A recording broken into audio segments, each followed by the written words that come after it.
congressional map.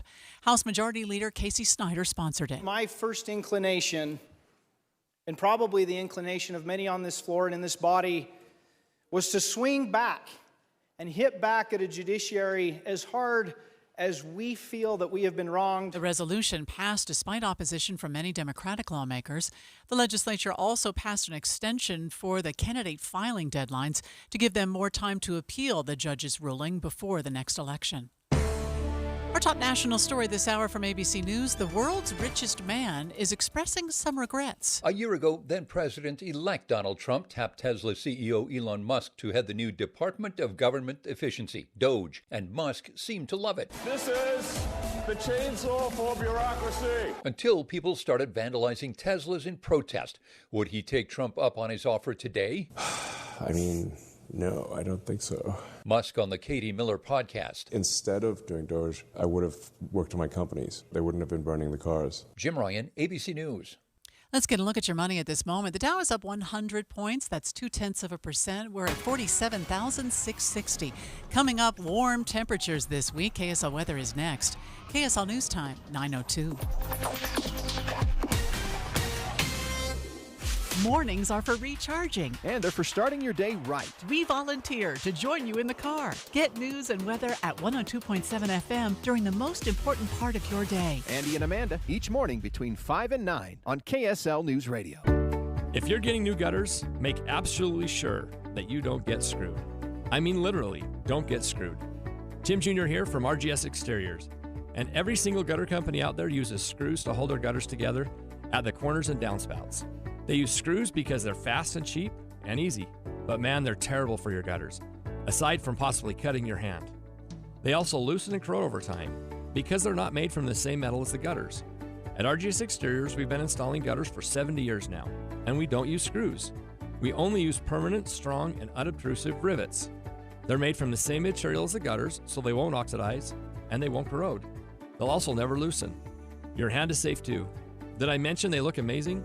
So don't get screwed. Call RGS and get riveted gutters. Our number is 801-280-3110 or visit us at rgsutah.com. That's 801-280-3110 or rgsutah.com. I'm back to doing what I love and more, thanks to the Good Feet store. Do you spend half your day walking or standing while working? If you have foot, knee, or back problems, the Good Feet store wants to help you like we help Tony. Pain that I experience the most is foot pain from being on my feet all day. You're having to kind of talk to yourself through the whole shift, like, I got this, I can do this. Before, I felt defeated, and now it's like, all right, let's go. I'm ready. A whole new life, like sunshine coming on. And how about working more comfortably, like Dennis? Working at an amusement park, it's always on your feet. I just couldn't take it, but I didn't have a choice. I just couldn't believe that putting these arch supports in made that much of a difference that quickly. I could do my job and I could take care of my family. I know what my tomorrow is going to be. It's going to be positive. You deserve a better life too. Stop in the Good Feet store today. We have locations in Farmington, Riverton, and Sandy. Thanks to the Good Feet store. Makita's built for the pros who show up early, who don't do shortcuts, only precise cuts. With tools built to last, job after job, year after year. Performance that pays off, because when the job calls for the best, you answer. And when you need the best, you call on Makita. Built to be the best. Available at the Home Depot. Tired of hearing scary radio ads about the IRS? Tax Relief Advocates is different. TRA is here to tell you that if you owe money to the IRS, whether it's $5,000 or $500,000, we have a solution. TRA can eliminate or reduce what you owe to the IRS with zero risk to you. We have over 1,000 5-star reviews on Google and an A+ with a BBB. End your tax nightmare today by visiting TRA.com or call 800-583-6681. That's 800-583-6681.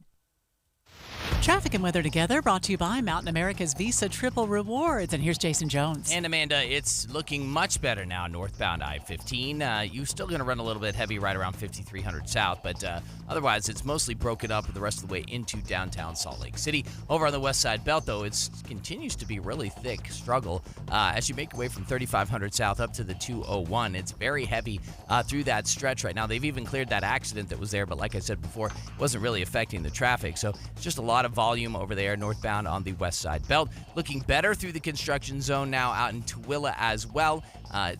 From Canyon Road now up to the I-80 interchange there in Lake Point. That's where you're going to find those delays, and some slight delay as well over on I-80.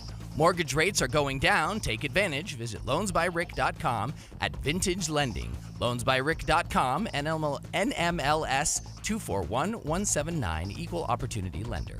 I'm Jason Jones in the KSL Traffic Center. Partly cloudy today with highs in the upper 50s, 58 in Salt Lake. That's warm for December. Right now, it's 46 degrees. I'm Amanda Dixon from the KSL Common Spirit Health Studios. Listen online at kslnewsradio.com. We're Utah's news, traffic, and weather station. The all-new Inside Sources. Your inside access to the people and policies shaping Utah's future. Here are Greg Skordas and Holly Richardson on KSL News Radio. When we wrapped up our show yesterday, we were leading into a special session of the Utah Legislature, which went into the evening last night, Holly. And one of the things we were talking about, there were several bills and several what we call resolutions.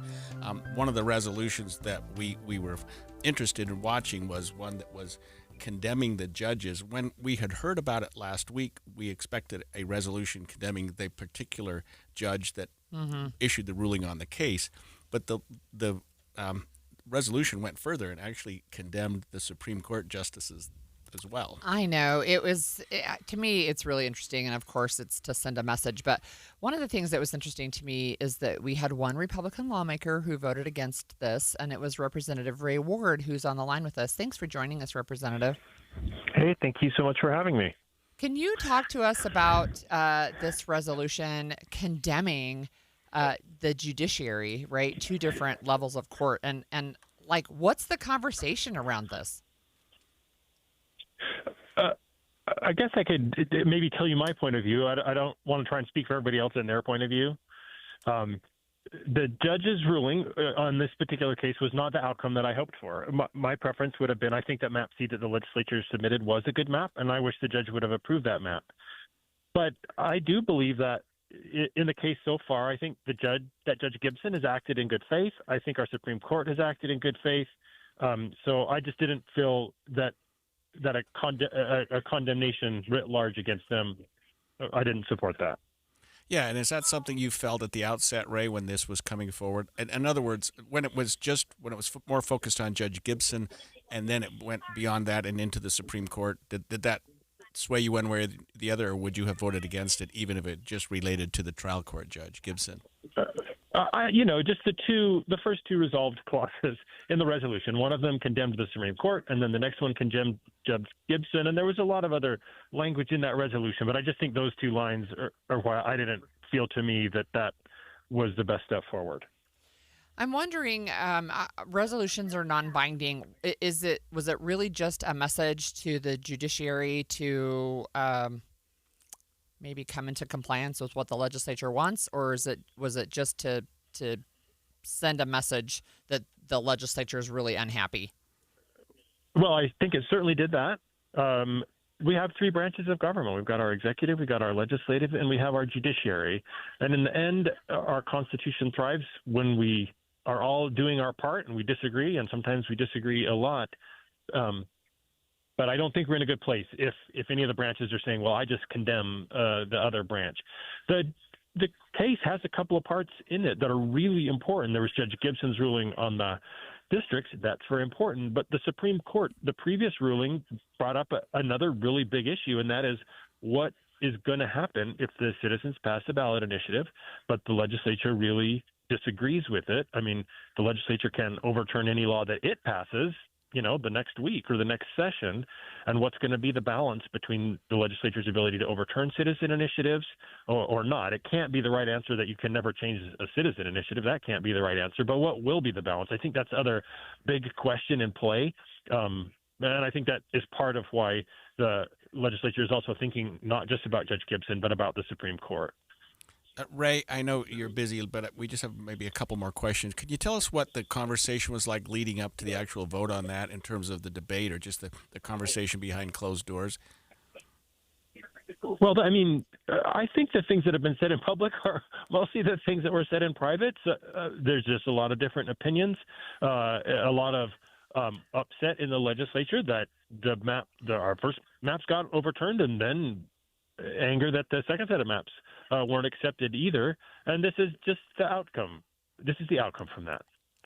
I am wondering, Representative, if you have a sense of the time frame. So I know that one of the bills was to change the filing deadline for congressional candidates to March, but I'm wondering, is there discussion at this point with the legislature on a potential bill during the 2026 legislative session that would somehow upend this? Not that I know of. I think the legislature wanted to say, look, this is a really important decision. And I mean, I agree that in the end, the decision on this case shouldn't be just a district court judge. This is such an important thing that whatever decision is going to come should come from our Supreme Court. And I think the legislature's action in the session, which I did support, all the other bills were to try and give a chance, if we could get a Supreme Court ruling in time for this election cycle, then we wanted that to be a possibility. And that's what the other actions taken were in support of. And that was the last question I was going to ask you, Representative Ward. Was that bill to delay the filing period for the 4 congressional districts because you felt that the Supreme Court may jump in? I thought it was because the legislature might do something because the vote was after the legislative session. But you're saying it was also because you're thinking maybe the Supreme Court would jump in and flip it over. Yeah, just to give us their ruling on it. Give them a chance to give their ruling on it. That's my understanding of the intent of those other bills that we passed. Thank you so much for joining us, Representative. That was Representative Ray Ward, who participated in yesterday's special session. Yeah, and not necessarily a surprise. I mean, it was going to pass. We knew that, and it was straight along party lines with one exception. I thought his explanation for that made a lot of sense, though. Yeah, I mean, he's thinking that's the Constitution. That's how we're set up. Yeah, I agree with that. What's I guess a little disappointing from an outside perspective is how many seem to not agree with that. So, I know. There was a bill. We talked about this earlier this week. We talked about the bill that would have repealed and did. In fact, they passed it, but to repeal the ban on collective bargaining for public unions. What was interesting to me with that one is there were a number of very conservative Republican legislators who voted against that repeal. That was interesting to me. And do you that's sort of a message as well, because everyone assumed that was going to pass, which it did, right? And by healthy margins, right? But it was interesting that there was just a subset of very conservative Republican legislators who said, no, I don't want to repeal this ban. And yesterday we talked about that also. That issue probably isn't over yet. Maybe not going to be a focus or anything that happened in the 2026 legislative session, but I think that the legislature is not through with that issue. Yeah, and we talked with the sponsor of the original piece of legislation as well as a member of one of the public unions, and they both said they don't anticipate any legislation for 2026, but they're continuing to have a working group and discuss some of the issues that they both felt like were actually not resolved.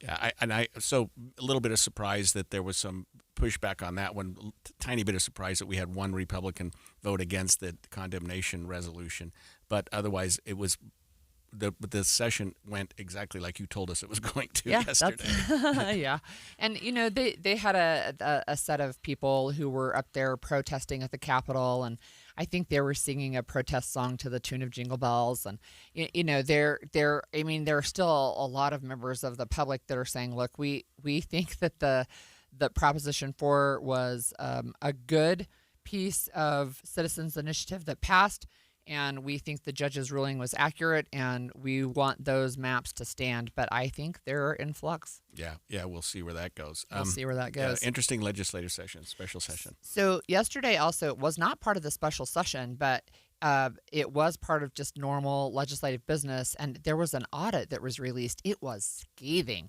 It found that Salt Lake City's police morale was at a record low, and we're going to talk with the legislative auditor when we come back after the break. Holidays are here, the countdown to Christmas, and it's time for you to make your reservations at Ruth's Chris Steakhouse. I have to tell you how festive it is, whether it's downtown Salt Lake City at 275 Southwest Temple or up at Hotel Park City.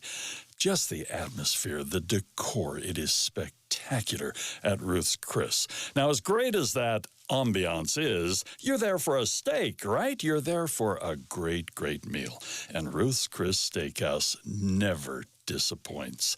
Pick out that perfect steak. It will be cooked to perfection, and it's not just steaks. They have the seafood and the poultry and other dishes and the desserts at this time of year, the side dishes. Ruth's Chris Steakhouse, the perfect place to celebrate the holidays this year. And don't forget, the perfect stocking stuffer, a gift card from Ruth's Chris Steakhouse. Between all the holiday parties, weekend tailgates, and family get-togethers.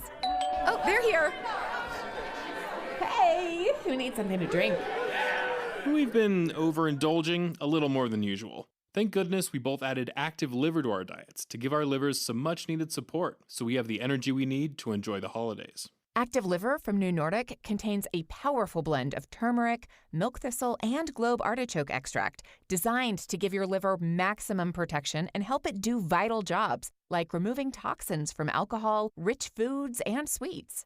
Try Active Liver today and enjoy all the holiday treats with the peace of mind of knowing you're giving your liver some relief. Find Active Liver online at Amazon, Vitacost.com, or iHerb.com. Or pick it up today at CVS, Meijer Grocery, or ShopRite. Enjoy life to the fullest with Active Liver. This holiday season, step back in time to an era of true elegance. Titanic. The exhibition is now open at the Shops at Southtown in Sandy. Walk the grand staircase. See the artifacts. Feel the stories. It's the perfect outing for the family or a thoughtful gift for someone special. Now open through April 2026. Purchase tickets and ticket gift vouchers today at titanicexhibition.com.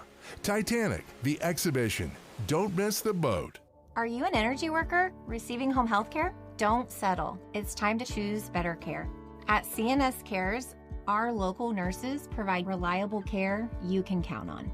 Your dedicated care manager will help you get all the care and benefits you've earned. My first provider made a lot of promises. CNS Cares has delivered. Find out why more families are switching to CNS Cares. Visit cnscares.com. Hi, it's Tori DeVito. In every family, small conversations can make a big impact, like when my dad shared his experiences as an alcoholic. Your honesty about that part of your life gave me a sense of integrity that I wanted to uphold in my own life. I wanted you to know, from someone who's been in recovery more than 30 years now, that hard work is what creates success, not alcohol or other drugs. I said it a lot, and I'm glad you took it to heart. Talk, they hear you. For more information, visit underagedrinking.samhsa.gov. A new exclusive offer with an eligible Bank of America Visa credit card is your opportunity to go from cardholder to ticket holder for the FIFA World Cup 2026. For a limited time, when you're approved for a new customized cash rewards or unlimited cash rewards Visa credit card, you're eligible for a chance to purchase FIFA World Cup 2026 tickets. Learn more today at bfa.com/cardfwc26. What would you like the power to do? Bank of America, proud to be the official bank of FIFA World Cup 2026. Bank of America N.A. in partnership with Visa. Terms apply. All rights reserved. CVS Health supports people in the moments that matter, from picking up a prescription to connecting care. With nearly 5 million daily interactions and serving 185 million consumers and 1.5 million healthcare professionals, CVS Health holds a trusted place in healthcare. By simplifying care and improving health, we're helping people get the care they need. Learn more at cvshealth.com/investorday. From a recovery program to a place to lay your head at night with breakfast, lunch, and dinner served every day. That's Rescue Mission of Salt Lake. You can help. Visit RescueSaltLake.org. Over the years, you've brought opioids into your home. They helped when you were in pain, and you held on to them just in case. But holding on to opioids puts your family at risk. Learn more at www.fda.gov/drug disposal. And expanded Inside Sources.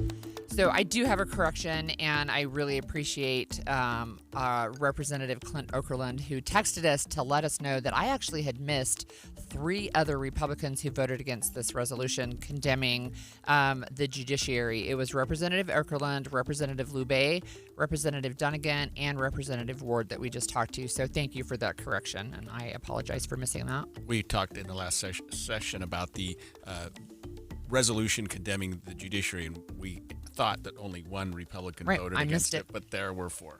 Nonetheless, it still passed. Well, a new audit. This is really interesting. That came out from the Utah Office of the Legislative Auditor General.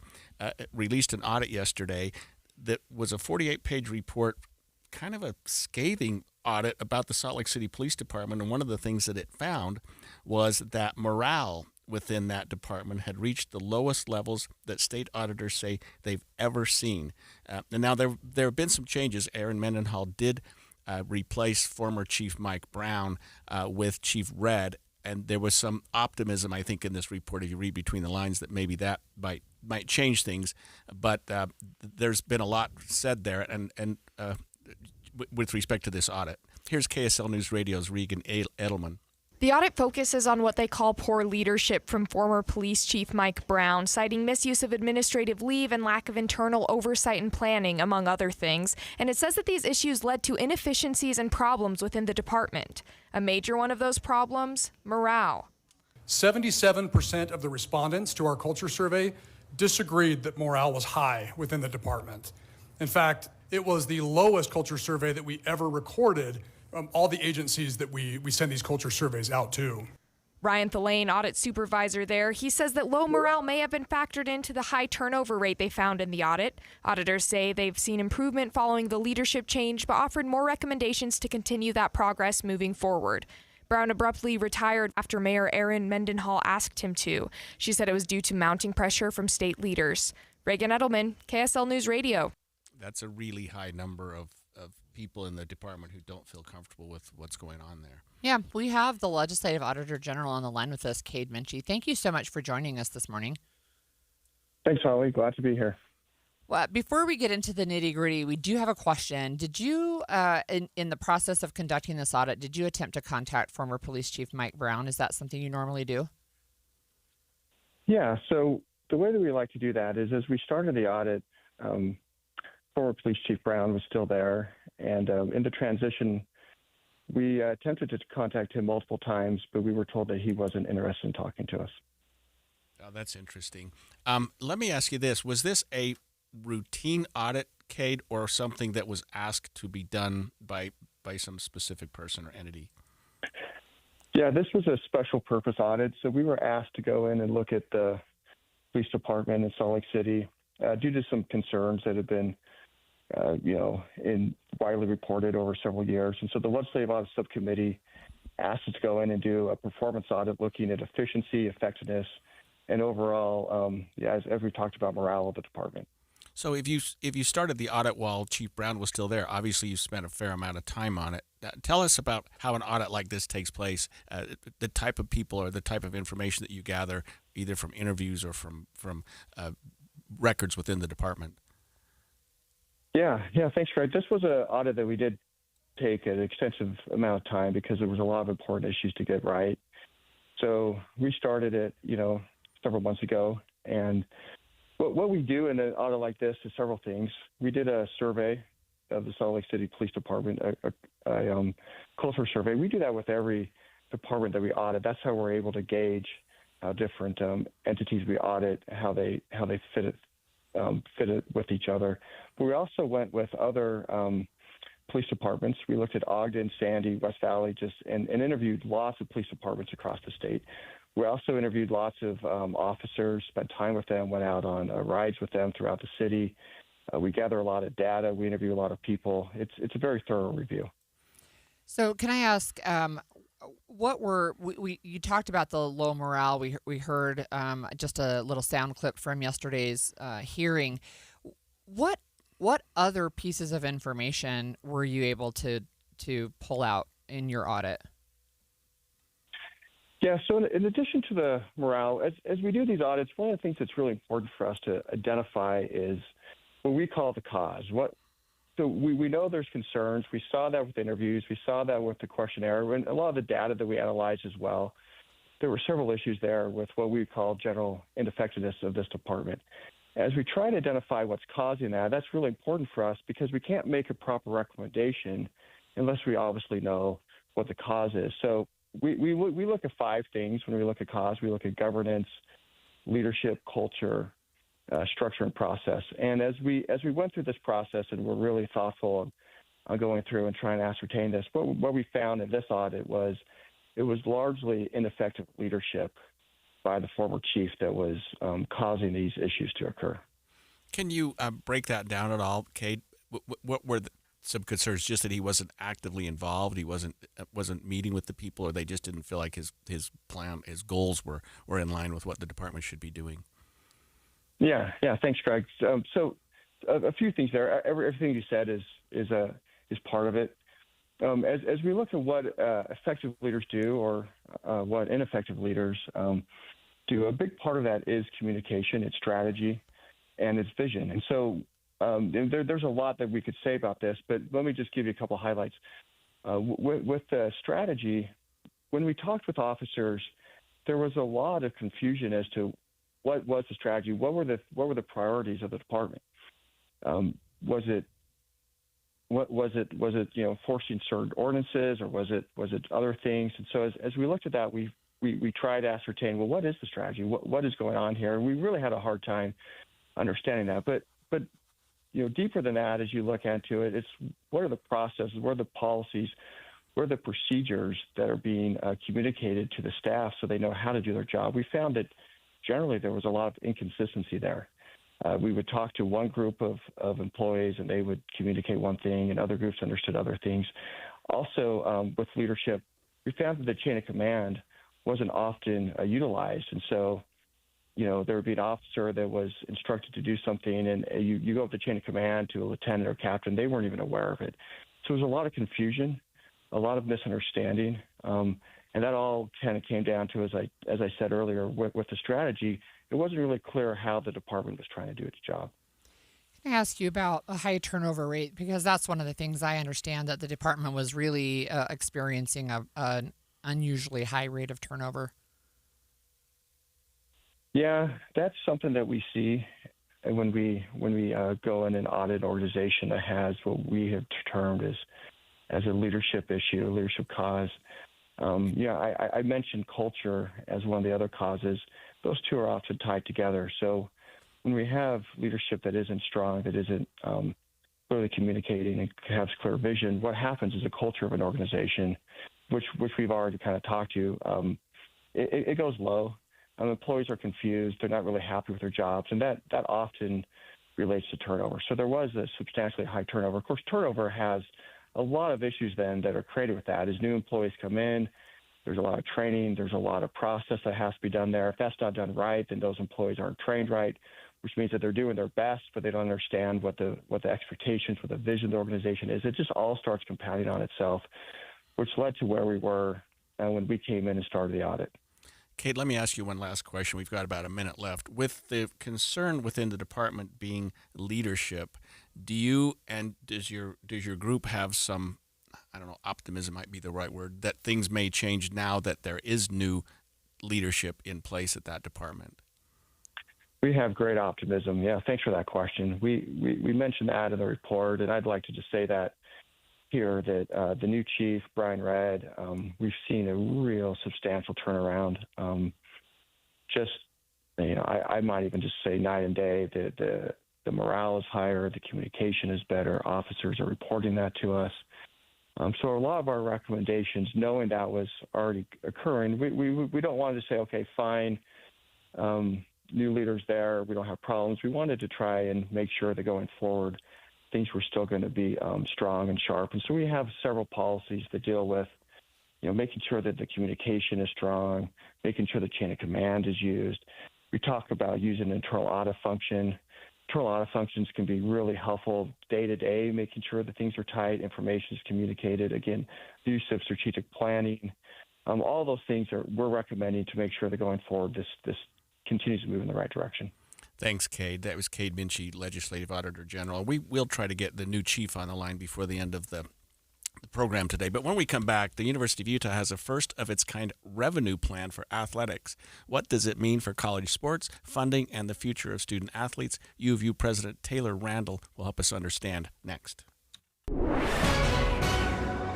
9:30 at KSL News Radio. I'm Amanda Dixon. Our top story is this state legislative audit subcommittee that reviewed an audit that found Salt Lake City's police department morale at a record low during the past year. KSL News Radio's Reagan Edelman reports. The audit focuses on what they call poor leadership from former police chief Mike Brown, citing misuse of administrative leave and lack of internal oversight and planning, among other things. And it says that these issues led to inefficiencies and problems within the department. A major one of those problems, morale. 77% of the respondents to our culture survey disagreed that morale was high within the department.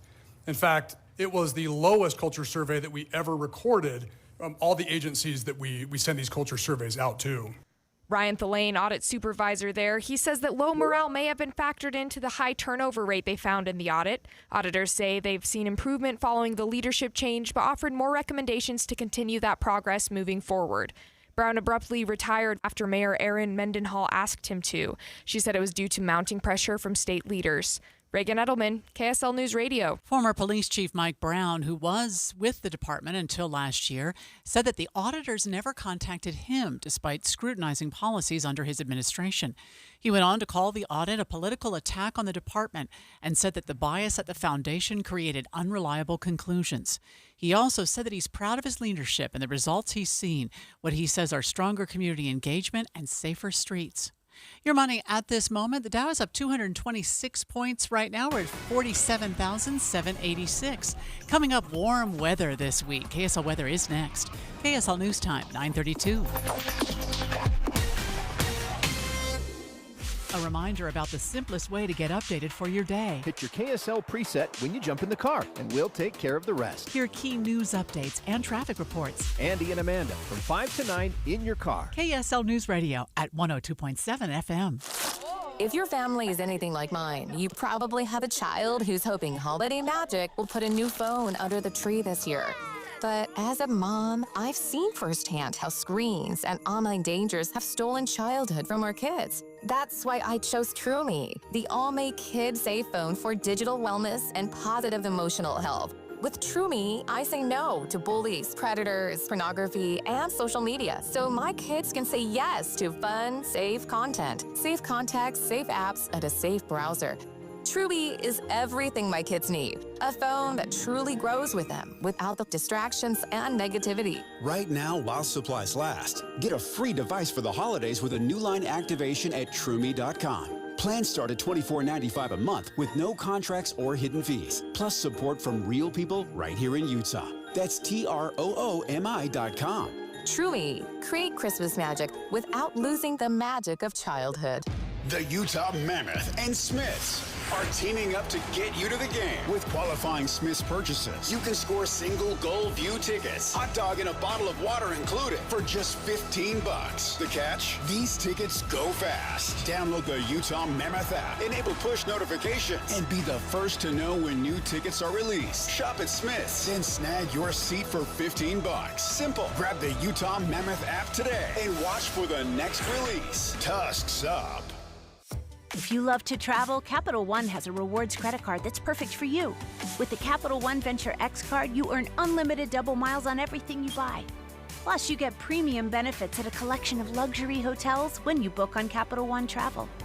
And with Venture X, you get access to over 1,000 airport lounges worldwide. Open up a world of travel possibilities with the Capital One Venture X card. What's in your wallet? Terms apply. Lounge access is subject to change. See CapitalOne.com for details. How do you stay humble when you're America's #1 wiper blade? That's what we're currently dealing with at Rain-X. Is it even possible to humble brag when you bully Mother Nature like we do? Do we sound too conceited if we keep repeating how Rain-X is the #1 brand of wiper blades in America? No, we'll take a lesson from our wipers and just keep doing our job with humility. As America's #1 wiper blade. Rain-X. Outsmart the elements. At Intermountain Health, we believe life is a circle. May yours surround you with insight, a healthy perspective, trust, and reassurance. The belief that our differences aren't that different, and compassion just when you need it most. Life is a circle. May yours help you live the healthiest life possible. Intermountain Health. Traffic and weather together brought to you by Mountain America's Visa Triple Rewards. And here's Jason Jones. And Amanda, it's looking really good now northbound I-15. Most of the delays we had earlier have all cleared out, and so you're going to be basically running 70 miles an hour through the entire Salt Lake Valley on I-15. No problems coming out of Weber and Davis counties either. That's looking pretty good. We had delays, of course, over on the west side belt northbound at the 201. Those have also all cleared out. So any of the delays that we had earlier have all been taken care of. We don't have any accidents currently right now, but we do still have slowing through the construction zone in Tooele from Canyon Road all the way up to the I-80 interchange is where you're going to find those delays through that construction zone. At least over on I-80, they seem to have cleared out at this point. IFA Country Stores are the place to go for all your last-minute gifts this Christmas. Find something for everyone on your list. Stop by or shop 24/7 when you visit ifa.coop. I'm Jason Jones in the KSL Traffic Center. Today will be partly cloudy with highs in the upper 50s. We'll get up to 58 today, 57 tomorrow. Right now it's 46 degrees. I'm Amanda Dixon from the KSL Common Spirit Health Studios. Listen online at kslnewsradio.com. We're Utah's news, traffic, and weather station. The all-new Inside Sources. Your inside access to the people and policies shaping Utah's future. Here are Greg Skordas and Holly Richardson on KSL News Radio. We are learning this morning that the University of Utah has unveiled plans for a private equity deal to help fund its athletics. It's kind of a first-of-its-kind plan that would put hundreds of millions of dollars into the athletic program. The university intends to create a for-profit company with a private equity firm that has expertise in sports and entertainment through the University of Utah's Growth Capital Partners Foundation. And it would be, Holly, the first university partnership with a private equity firm in college sports. I have a lot of questions. Luckily, Right. We have University of Utah President Taylor Randall on the line with us. Thanks for joining us, President Randall.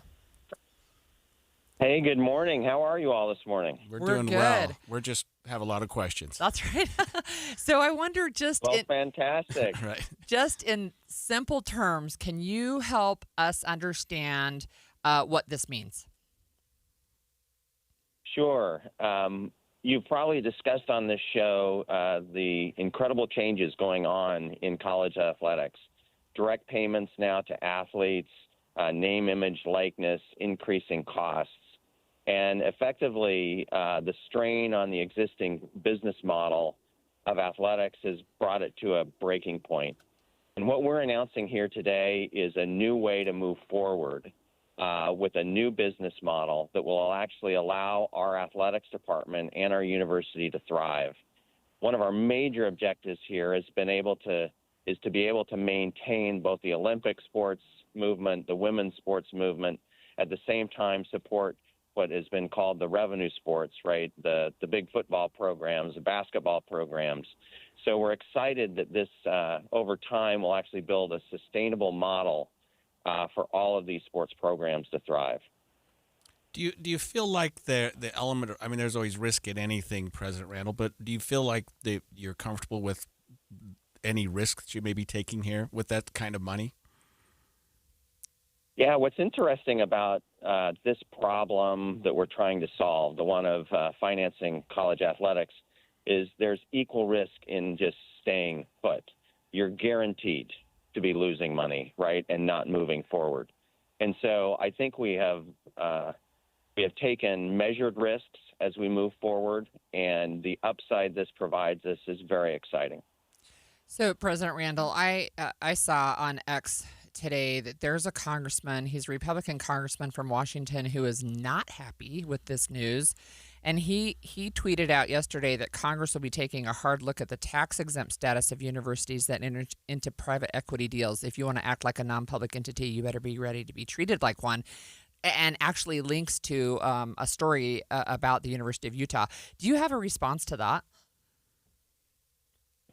Yeah, I mean, we are forming a for-profit entity here, and we have had good tax advice in terms of how to maintain our 501c3 status. So what is the relationship with the private equity firm? Tell us about the business model. Yeah, these are a set of operating partners that bring deep expertise from running professional franchises. They bring into our university expertise that we don't have. They will be minority owners. The University of Utah retains decision rights over things like revenues, et cetera. It's also important to realize that our athletics department, coaches, students still remain within the University of Utah and under the purview and decisions of the athletic department. So this is really just about the business operations of athletics at our university. So, President Randall, I don't know a lot about private equity, but I think I understand that they're in the business of making money. So how might this impact ticket prices for people who want to attend athletic events? There are about 7 different revenue streams that go into an athletics department budget. And so ticket prices are one of them. We hope what you see is actually an increased fan experience. Ticket prices may go up, but there are other revenue streams that will actually be accelerated much quicker than the ticket price revenue. President Randall, in terms of what's happening in America's colleges and universities as it relates to athletics and athletes, you mentioned NIL, name, image, likeness, other financial changes that have occurred over the last maybe even 5 to 10 years. Is this something where the university is just trying to get on top of it and try to get something in place to make sure that things are handled appropriately and that we're moving forward in the way, because things are changing so quickly there? This certainly does get us organized in a much more focused way and does give us the ability to succeed in this new world under the regulations that are coming forward. So with NIL, one of the things that it seems to me is like we are now changing the focus of college athletics into basically becoming what seems to be minor leagues preparing for professional sports. I mean, I would call people or these student athletes getting large dollar payments that these are professional athletes at this point. How do you think that is going to impact the focus of the university, which traditionally is academics? Yeah, one thing that this structure does is it allows the university, because the athletic department is still within the university, to focus on the development of students, development of the student athletes. So all of the services around tutoring, around help with getting people through in incredible graduation rates, those still exist in the university.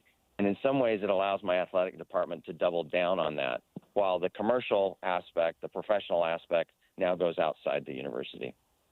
And, President, we've only got about a minute left here. We're speaking with the University of Utah President Taylor Randall. But what would you say to either incoming student athletes or their families and parents about this program to alleviate concerns that they might have? The University of Utah is concerned about the development of the whole individual. And we have maintained 95% this year, 95% graduation rates. We're doubling down on that in this structure. We're going to care about getting you graduated. And we're also going to be able to provide the support under the new laws and new regulations that are viable and allowed. I actually have one more short question. How does this impact, how does NIL broadly impact sports that are maybe not the basketball and football for the men? How does it impact women's sports and maybe some of the ones that are maybe not as popular? Yeah, again, the idea here with this new enterprise is we will support all sports at the University of Utah. Okay, thank you for joining us. That was President Taylor Randall from the really University of interesting Utah. Conversation. I'd like to continue it. First in the country. Right. First in the country. Yeah, we are going to continue it after the break by talking with a sports expert a little bit more about how this new and innovative approach might be implemented and what the fallout could be. I'm Jordan Wilcox, your Utah tax attorney. When life gets overwhelming, some things tend to fall by the side. I'm Carlos Sanchez from Draper, Utah. I was managing a business, helping out a business, doing paperwork and getting paid, and my wife got sick. We filed taxes, but then we got audited. And when I went and talked to the IRS, they didn't give me any choice. The IRS pretty much said, this is what you owe us, when are you gonna pay us? And we're talking quite a bit. But every time I drive, I listen to the radio. Jordan Wilcox, Jordan Wilcox. So I figure there's a reason this guy's on the radio. So I called him. Put an end to IRS collection and aggression today.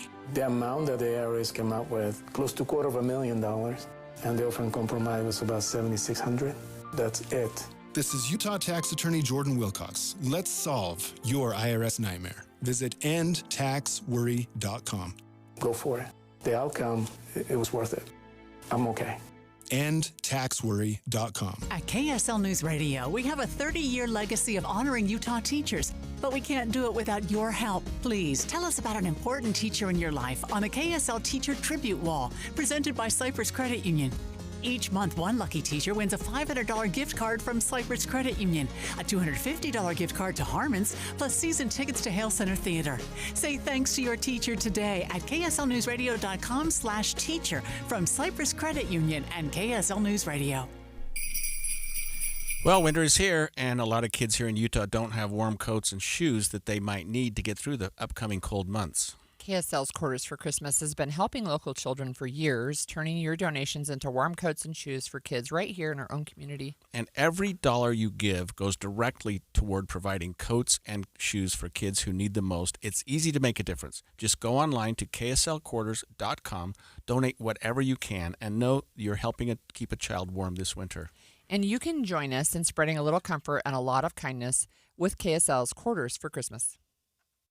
What's up, everybody? I'm Mike Wilson with Any Hour Services, and if you have a drain that's clogged or backed up, after you've tried the plungers and products, the next step usually involves some kind of drain snake or cabling equipment. You see, sometimes the blockage is far enough down the line that you need special equipment that most homeowners just don't have. That's where the Drains Department at Any Hour Services can help.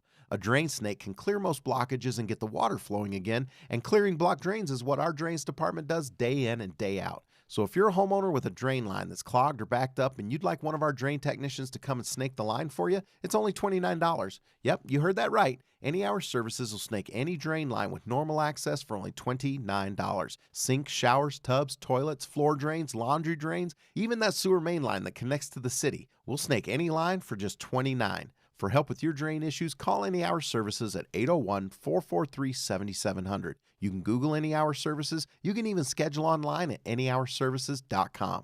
No one helps more homeowners than Any Hour Services. This holiday season, give the gift of love that lasts a lifetime with Duke's Jewelers. For over 75 years, the Dukes family has been part of Utah Valley's story, helping yours celebrate life's most cherished moments since 1948. Dukes is more than a jewelry store. They're craftsmen, creating timeless pieces and custom designs that capture the magic of the holidays.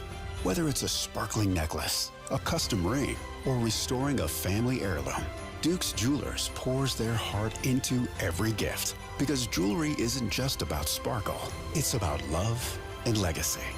This Christmas, make your loved one feel like part of the Dukes family. Find the perfect gift at Duke's Jewelers, located at 220 South Main in Springville, or shop online at dukesjewelers.com. Duke's Jewelers, celebrating love and tradition since 1948. This is the story of the one. As the purchasing manager at a manufacturing plant, she knows the only thing more important than having the right safety gear is having it there when you need it.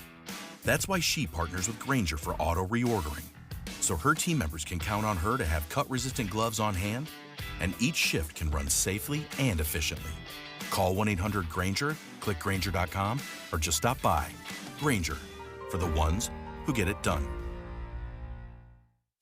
If you love to travel, Capital One has a rewards credit card that's perfect for you. With the Capital One Venture X card, you earn unlimited double miles on everything you buy. Plus, you get premium benefits at a collection of luxury hotels when you book on Capital One Travel. And with Venture X, you get access to over 1,000 airport lounges worldwide. Open up a world of travel possibilities with the Capital One Venture X card. What's in your wallet? Terms apply. Lounge access is subject to change. See CapitalOne.com for details. Mr. Mac, suiting for every important chapter of your life. Weddings, proms, new job, any celebration, mission callings, and more. Mr. Mac's there to suit your needs with 9 locations or MrMac.com. An expanded Inside Sources. Inside Sources. 2 weeks from tomorrow is Christmas. But, Holly, I think it may have come a little bit early for the University of Utah Athletic Department.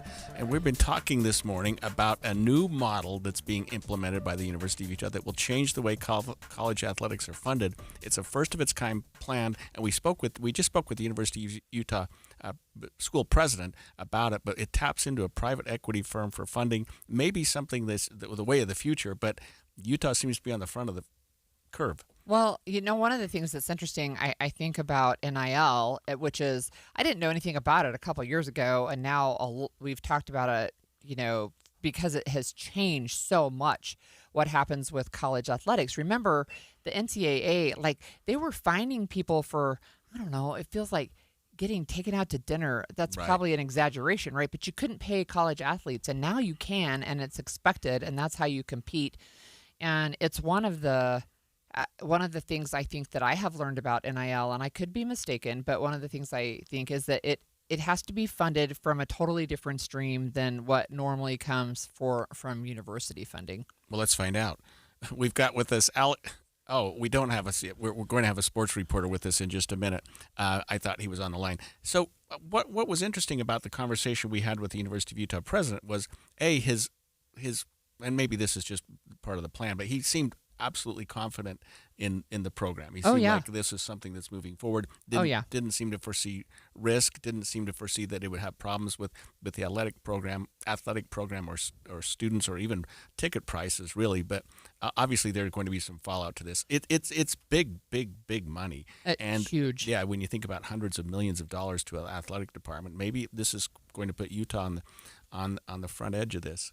Well, we do have Alex Curie with us. He's KSL Sports, host of JJ and Alex on KSL Sports Zone. Thanks for joining us, Alex, and for being an expert in this area.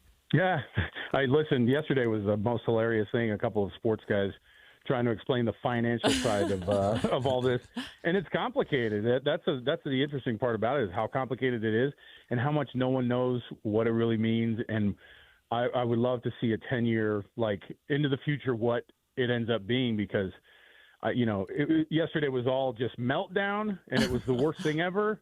Or can you believe that now they're going to be able to compete with everybody else? And so it was a wild day yesterday for sure. Well, help us understand, Alex, and help our listeners understand what you perceive this to mean. What is it that's going to happen here that's different than what we're doing now? Yeah. So, Greg, all of these athletic departments we were already thrown into chaos in 2021 when the NIL stuff came down and when it was official. And when all these schools were trying to figure out how to get their players paid and how to work that system. And then when they added the revenue sharing part of it, all these athletic departments are operating on these massive budgets. And a good chunk of them, obviously, at most of these schools are football based and basketball.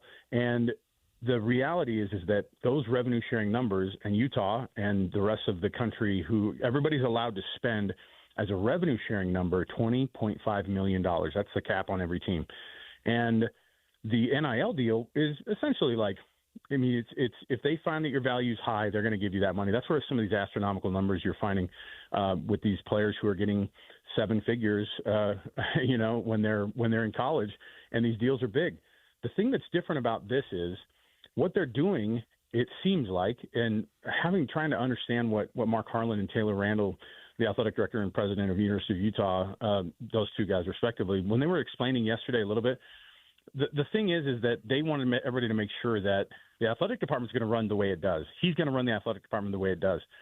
This infusion of money also comes with it people and governance from an executive team that have run sports operations before. So it's not just like, I think people think about private equity and they think they're just coming in to buy, and they're just going to buy their way in and be like, hey, we're going to start firing people. What they're actually telling them and actually explaining to everybody about this deal, because they know private equity has a little bit of a negative connotation.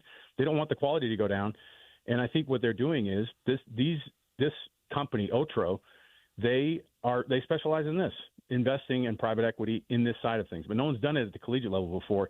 A lot of these guys have worked in front offices at big-time sports. And so what they're doing, in addition to the NIL space that's already massively confusing, and also the revenue sharing, which is going to go up every year too, that cap is going to keep going up, they are infusing this money into the program that they're going to be able to spend on facilities, on the athletes, kind of on things that you don't necessarily always see, on top of the fact that I think people looked at it like it's going to be a payroll thing.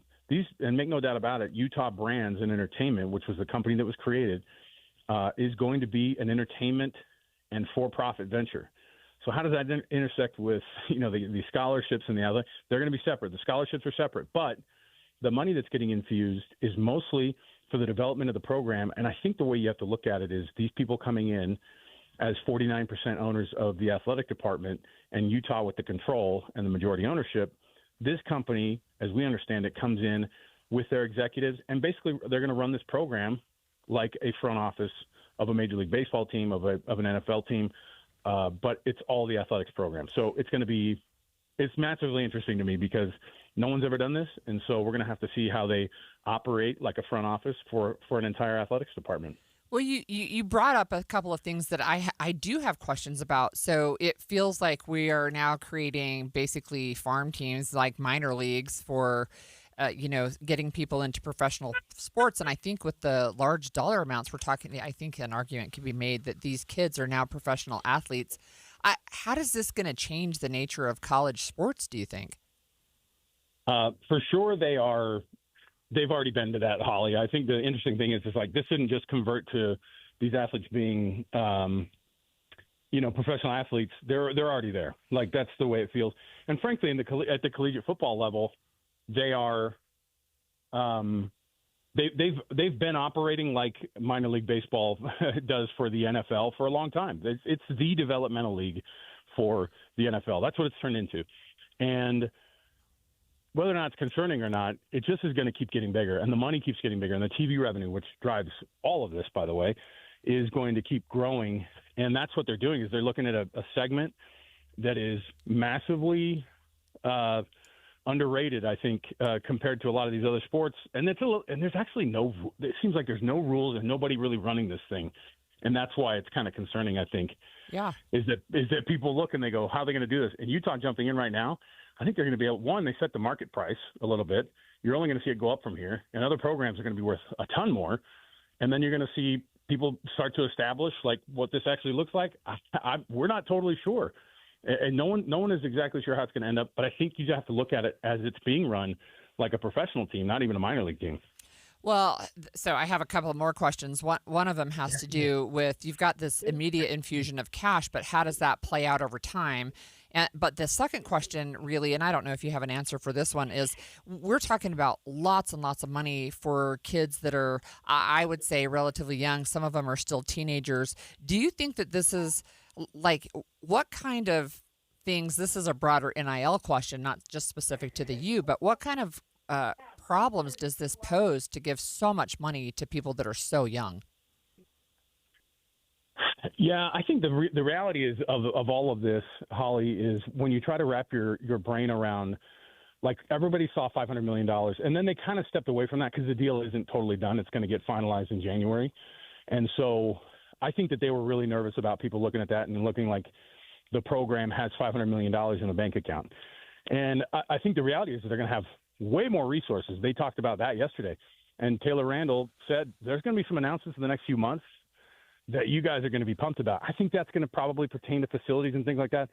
So instead of going just to the Garf family or the Eccles and saying, hey, you guys ready to pay for something again? Like this is going to create something different where they can, because they're expanding facilities, they're doing all that. And then that's another interesting piece is what about these trustees, these donors, now contributing to a private entity is very different. It's not that tax write-off it used to be. That was also a concern, I think, for a lot of people. But that side of NIL and also of the scholarship part, the scholarship part is pertaining to the school, and that's the not-for-profit part. And so I think they're going to have to figure out that world and how they live between the two. But, yeah, $500 million I think is going to be something that is used over time. It's going to be something that, you look at not like a slush fund. You're going to look at it almost like it's a trust, to where they just infuse it in there and they start working with it. But you're going to see massive improvements up at Utah. They're going to start announcing stuff probably in the next couple of months. And I think a lot of them are going to have to deal with facilities. Thanks, Alex. That was Alex Curie with KSL Sports. And one thing Alex said and Taylor Randall said was, no one has done this at the collegiate level before. We're doing it for the first time here at the University of Utah. Stay with us.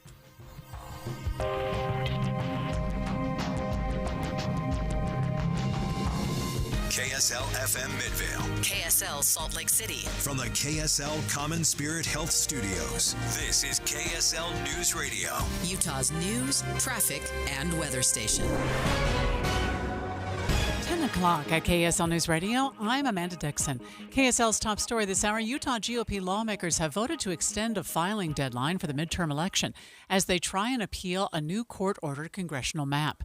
They met last night in special session and passed a resolution condemning some of the court's actions. During the special session, they also repealed a bill dealing with public worker unions.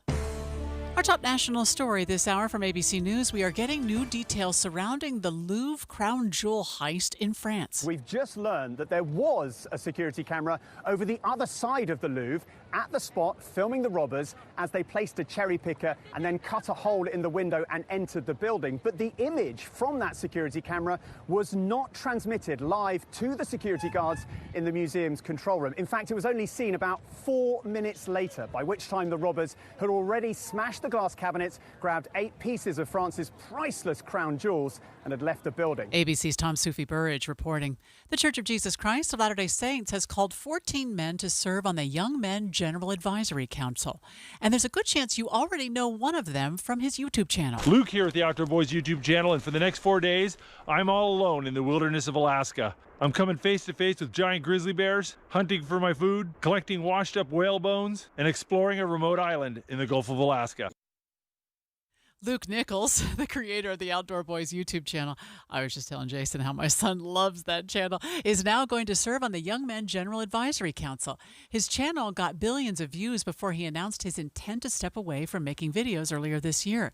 The church says he and other members of the council will assist the Young Men General Presidency. Your money at this moment: the Dow is up to 22 now. That's 0.5%. We're at 47,782. Coming up, extra warm with no storms in sight. KSL weather is next. KSL News Time, 10:02.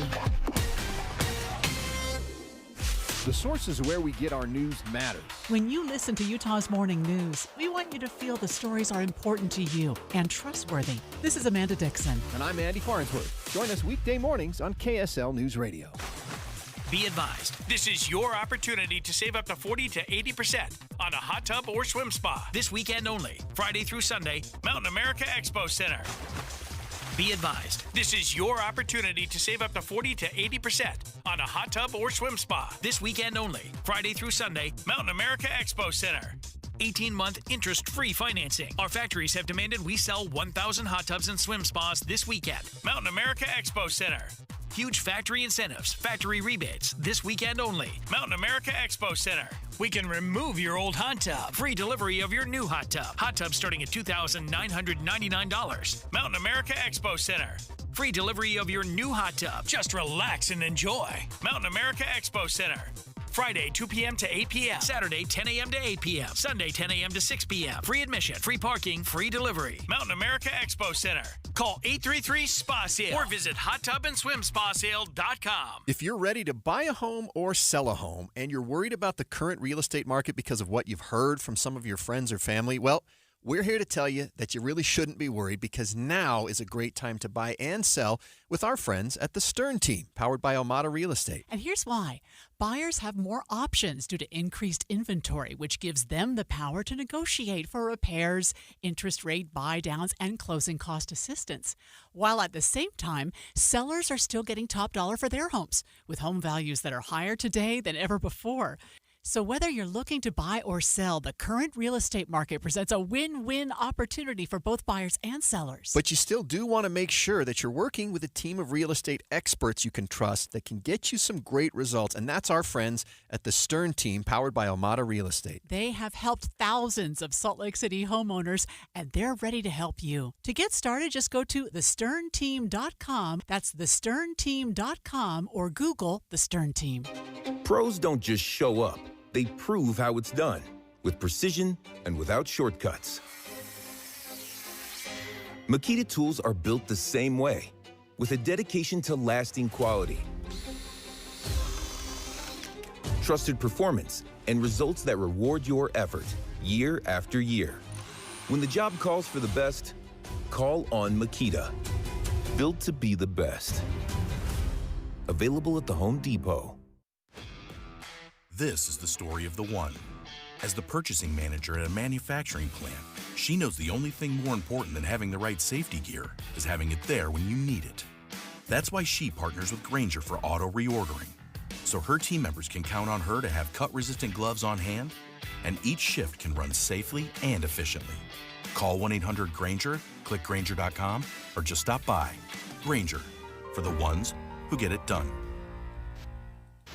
Traffic and weather together, brought to you by Mountain America's Visa Triple Rewards. And what's going on now, Jason? And Amanda, really nothing at all. You are going to be running good speeds on I-15 all along the Wasatch Front, both north and southbound from Payson all the way up as far as Ogden. It is moving smoothly. No accidents, no delays to speak of.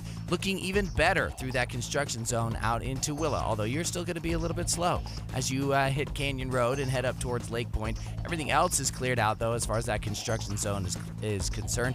The only other real delay that we're seeing is if you were eastbound on 2100 North in Lehigh, it's going to be a little bit sluggish out there by Redwood Road. Otherwise, though, everything else is moving along at regular speeds. Partner with the pros at Les Olson IT.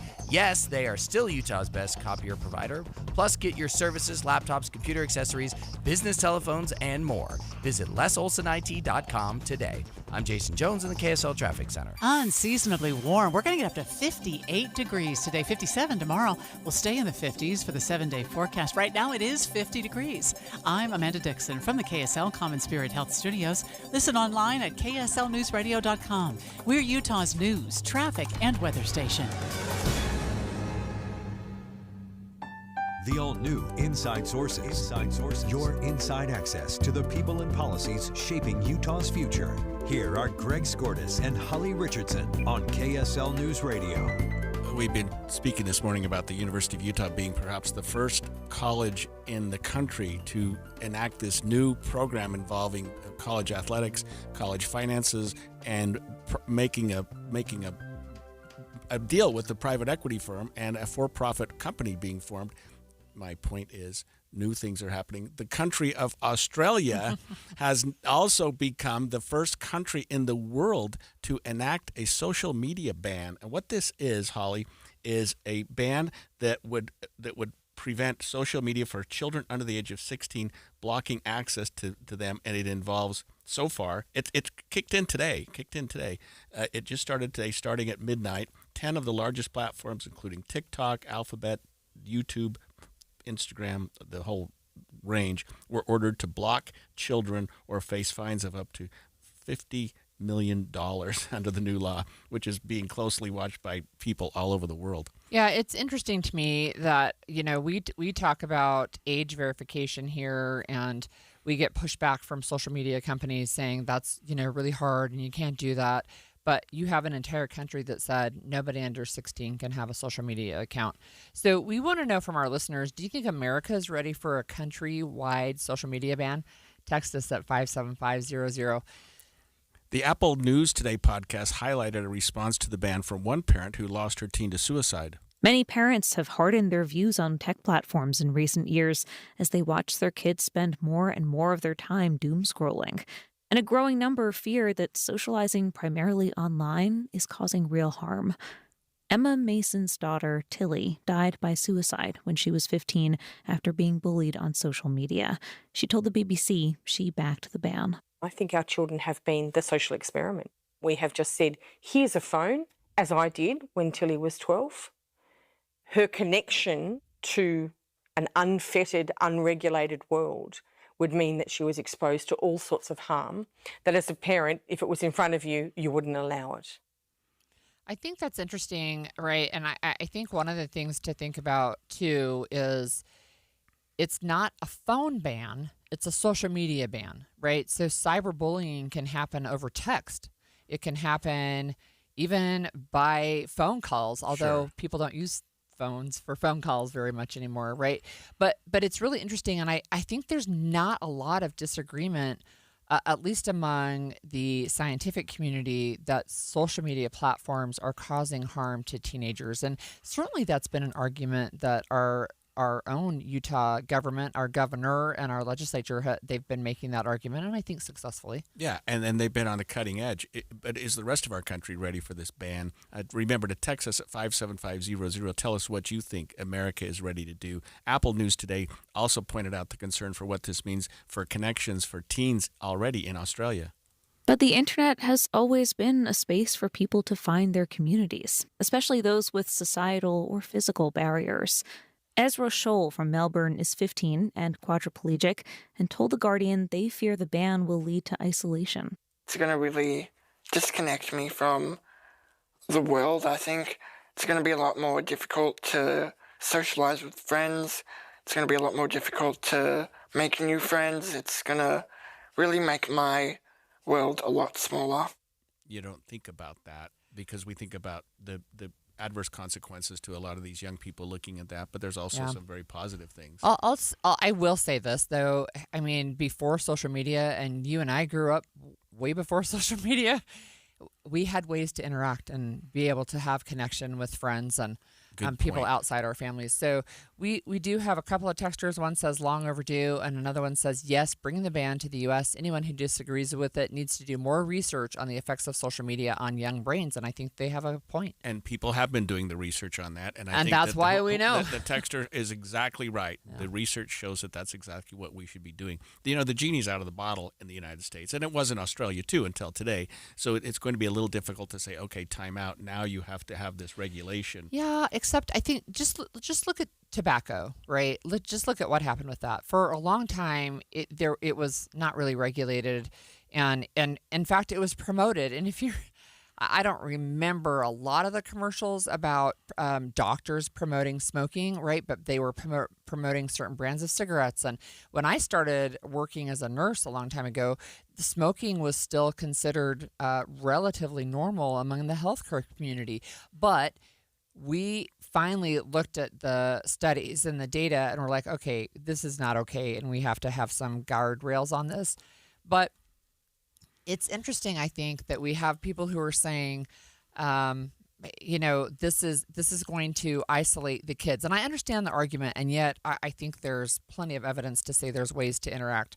We have another texter who says that if it had been social media for kids, we would also have to ban AI, because my granddaughter has been having conversations with AI that rival the worst concepts for social media, and that is absolutely a real concern, very real concern. And ChatGPT, I'm still amazed that it's only been around for 3 years, and just the way it has exploded, the way people are creating relationships with somebody, like, it's not real, like it's not a person. Right. And not only are they creating friendships, but they're creating romantic relationships. Right. Oh, man. Yeah. Having fights and arguments and whatnot. I mean, what concerned me about this, not concerned me, but a question I had was, will these platforms comply? Yeah. And we're learning that they are, that they're signing up. I think 10 have already agreed they will. Musk's X was the last one to comply, and they said that we will agree to this. And I guess the fine of $50 million was good compliance enforcement. Yeah, I have a question about how it's implemented, and I thought it was interesting that Annika Wells, she's the Australian Communication Minister, actually addressed, we do think some kids can get around it, but the law is the law. I have every expectation that there'll be some kids who get around the ban, and there'll be some accounts that take longer to shut down as various parts of age assurance roll out. But the point is, it's happening. It is the Australian law. These companies have said they will abide by the Australian law, and if they don't, they're going to face a $49.5 million fine. So some kids will get around it, sadly, because mom and dad will get them around it, because mom and dad aren't bound by this. Right. So the age verification part, like you can put in a fake birthday, and then you can use AI to create an aged photo of yourself. I mean, there are ways around it. I'm not giving people ideas. I mean, I think they're out there. It's still a great idea, and I think Utah lawmakers would applaud doing the same thing here in Utah. Yeah, and but here of course I it's think gotta it would be have to be. national. Yeah, exactly. It would have to be countrywide. Okay, we're going to switch gears a little bit. And quick shout out to the Stern team of Omada Real Estate for always being a reliable source and helping us navigate Utah's housing market. So this housing story really caught my attention, and it's Salt Lake City's roommate rules. So for decades, Salt Lake City has limited households to 3 roommates if they're not related. Now city leaders are considering scrapping that rule, and I wonder if this might be a key to more affordable housing. We'll talk about that when we come back. Most diets will help you lose a few pounds, but Soda weight loss will help you lose years. I lost 37 pounds on the Soda weight loss program 3 years ago, and I feel younger than I've felt in decades. And it's not because of how I look, it's because of how I feel. But you do look younger, Thank too. you. I let go of 70 pounds in 5 months, and then I looked at the before and after pictures of myself and was like, wow. It's something when you don't have to carry all of that excess weight around. And I was at a stage in my life where I didn't want to add drugs to my regimen. I wanted to reduce the number of medications I had to take. So the nutritionist at Soda Weight Loss taught me how to have a healthy relationship with food. And it was so helpful that I could text my nutritionist anytime I wanted to for advice, which helped me learn what I needed to know so that I could keep it off. And right now, this is the perfect time to join, because if you join now, your partner joins for free. It's the perfect gift for both of you. It's at Soda Weight Loss. SOTAweightloss.com, because soda is, say it with me, Amanda, state of the art. Tim Jr. here from RGS Exteriors. Did you know that we offer 3 distinct styles of gutter protection? Each one meant to handle a specific leaf problem. You might not even know there are different styles of gutter protection, but there are. And if you pick the wrong one, it could be a huge waste of money.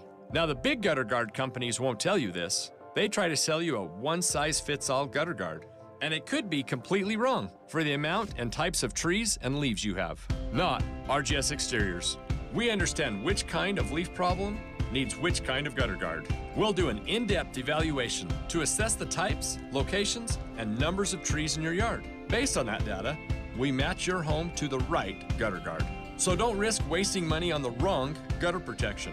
For a free evaluation and estimate, call RGS Exteriors at 801-280-3110 or visit rgsexteriors.com.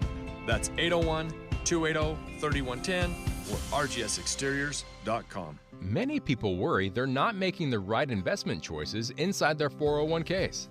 Did you know that you might have a little-known opportunity to add some additional investment choices to your 401k and get the help and recommendations you've been looking for? This exciting feature is called a self-directed brokerage window. And the best part? The money still stays within your 401k. Learn how the trusted advisors at Capital Wealth may be able to expand your investment portfolio.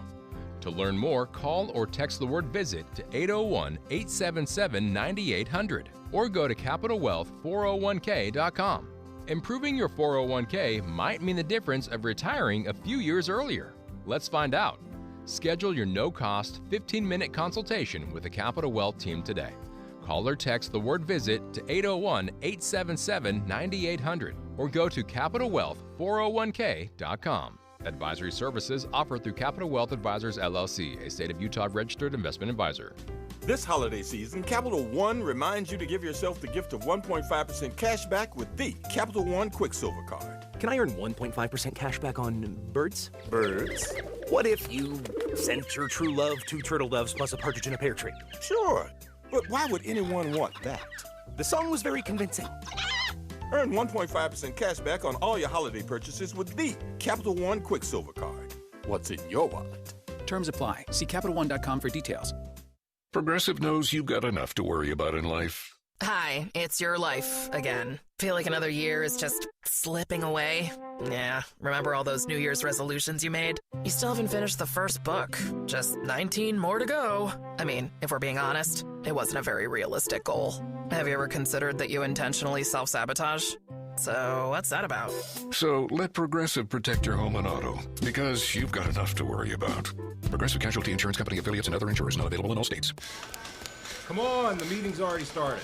Sometimes it's important. Last call, boarding gate number 9. Sometimes it's urgent. Trip through alarm. Sometimes it's vital. Hospital treatment within 1 hour of a stroke can prevent lifelong disability. If you notice someone experiencing sudden weakness on one side or having a problem speaking, walking, or seeing, call 911 fast. Stroke. Know the signs. Act in time. A message from the National Institute of Neurological Disorders and Stroke. Getting help with electrical repairs is easier than you think. All you have to do is call Any Hour Services or schedule an appointment at anyhourservices.com. No one helps more homeowners than Any Hour Services. Before a disaster turns your family's world upside down, it's up to you to be ready. Get a kit. Make a plan. Be informed. Learn how at www.ready.gov. Brought to you by the Federal Emergency Management Agency and the Ad Council. Inside Sources. Inside Sources. We sometimes joke as lawyers about little-known laws that people don't appreciate. And for the last 50 years, Salt Lake City has had an ordinance, which is the municipal version of a law, that prevents people living together. No more than 3 unrelated residents can live under the same roof. That's meaning that crazy. Yeah. Well, so let me just tell you that's been on the books for 50 years, which means I broke that law. I mean, we had a place in Salt Lake City when I was going to college. We had a lot more. At any given time there were like 6 or 8 people running around there. Well, look, statute of limitations has run. I'm admitting it now, but well, it just seems like even for any kind of college town, right, that you're living with people you're not related to, right? So I had roommates when I went to college as a single person a million years ago, and we were living 6 to an apartment, right? It's just that's interesting. Well, so the law's been on the book for 50 years. No more than 3 unrelated people living under the same roof. City leaders are now considering scrapping the rule, like, duh. I mean, like maybe we should. And I'll tell you a lot of reasons for it. One is practicality. You know, you save money when you can get a couple more roommates. If you have a 4 or 5 bedroom house, why not have 4 or 5 roommates or more in the house? And why limit it to people who are related by blood? That doesn't make sense either. Well, it can't be related by genetics, because then my kids couldn't even live in the same house together, right? Because we're not genetically related. Right, so, right. It's super interesting, and I am really fascinated with this because I didn't know this was a thing. We have with us on the line Salt Lake City City Council Chair Chris Wharton. Thanks for joining us, Chris. Hi. Can you help us? How are you? Good. Help us understand this rule. Why did it come into existence in the first place? You know, I couldn't really say why the change happened, but the definition that we have right now goes all the way back to the 1950s, and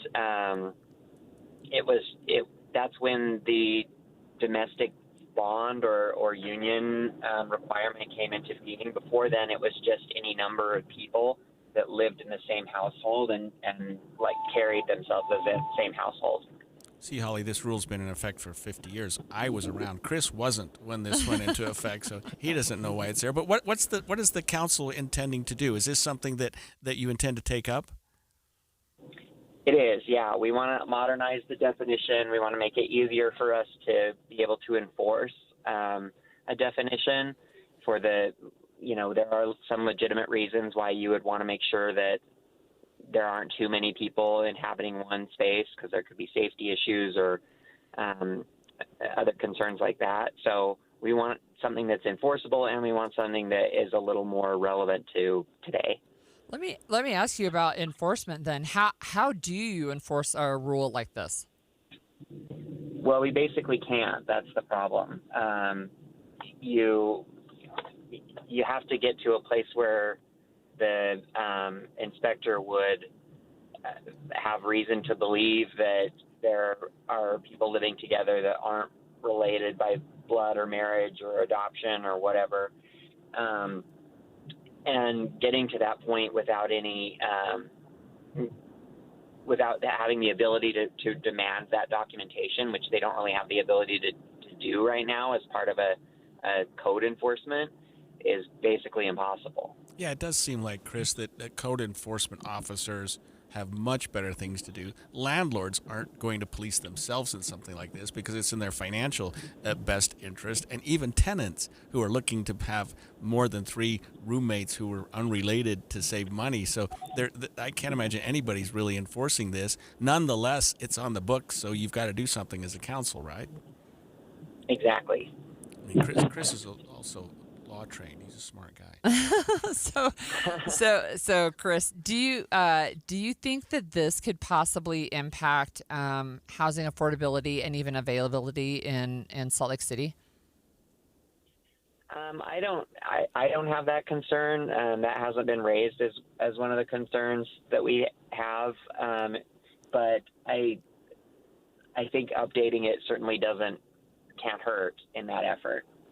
Chris, I know when you were running recently, you were asked a lot and had to deal a lot with housing and affordability and what's happening in Salt Lake City. Now that you're in and now that we're ready to start rolling as a council, what do you intend to do about things like this rule, which are antiquated, and other things that can help us get more affordable housing in Salt Lake City? I think everything is on the table in terms of discussion to try to address affordability right now. We're doing the most that we can to incentivize under the law. That's the main thing that cities can do, is create incentives. We can't require affordable housing unless it's city-owned property. So that's what we're focusing on. But we're also looking, or I should say that's the main area, but we're also looking at any of these other little older, antiquated, or unintended regulations that might contribute to an affordability problem. So all of those smaller things can add up as well. Are you getting any kind of pushback at all on discussions on removing this cap?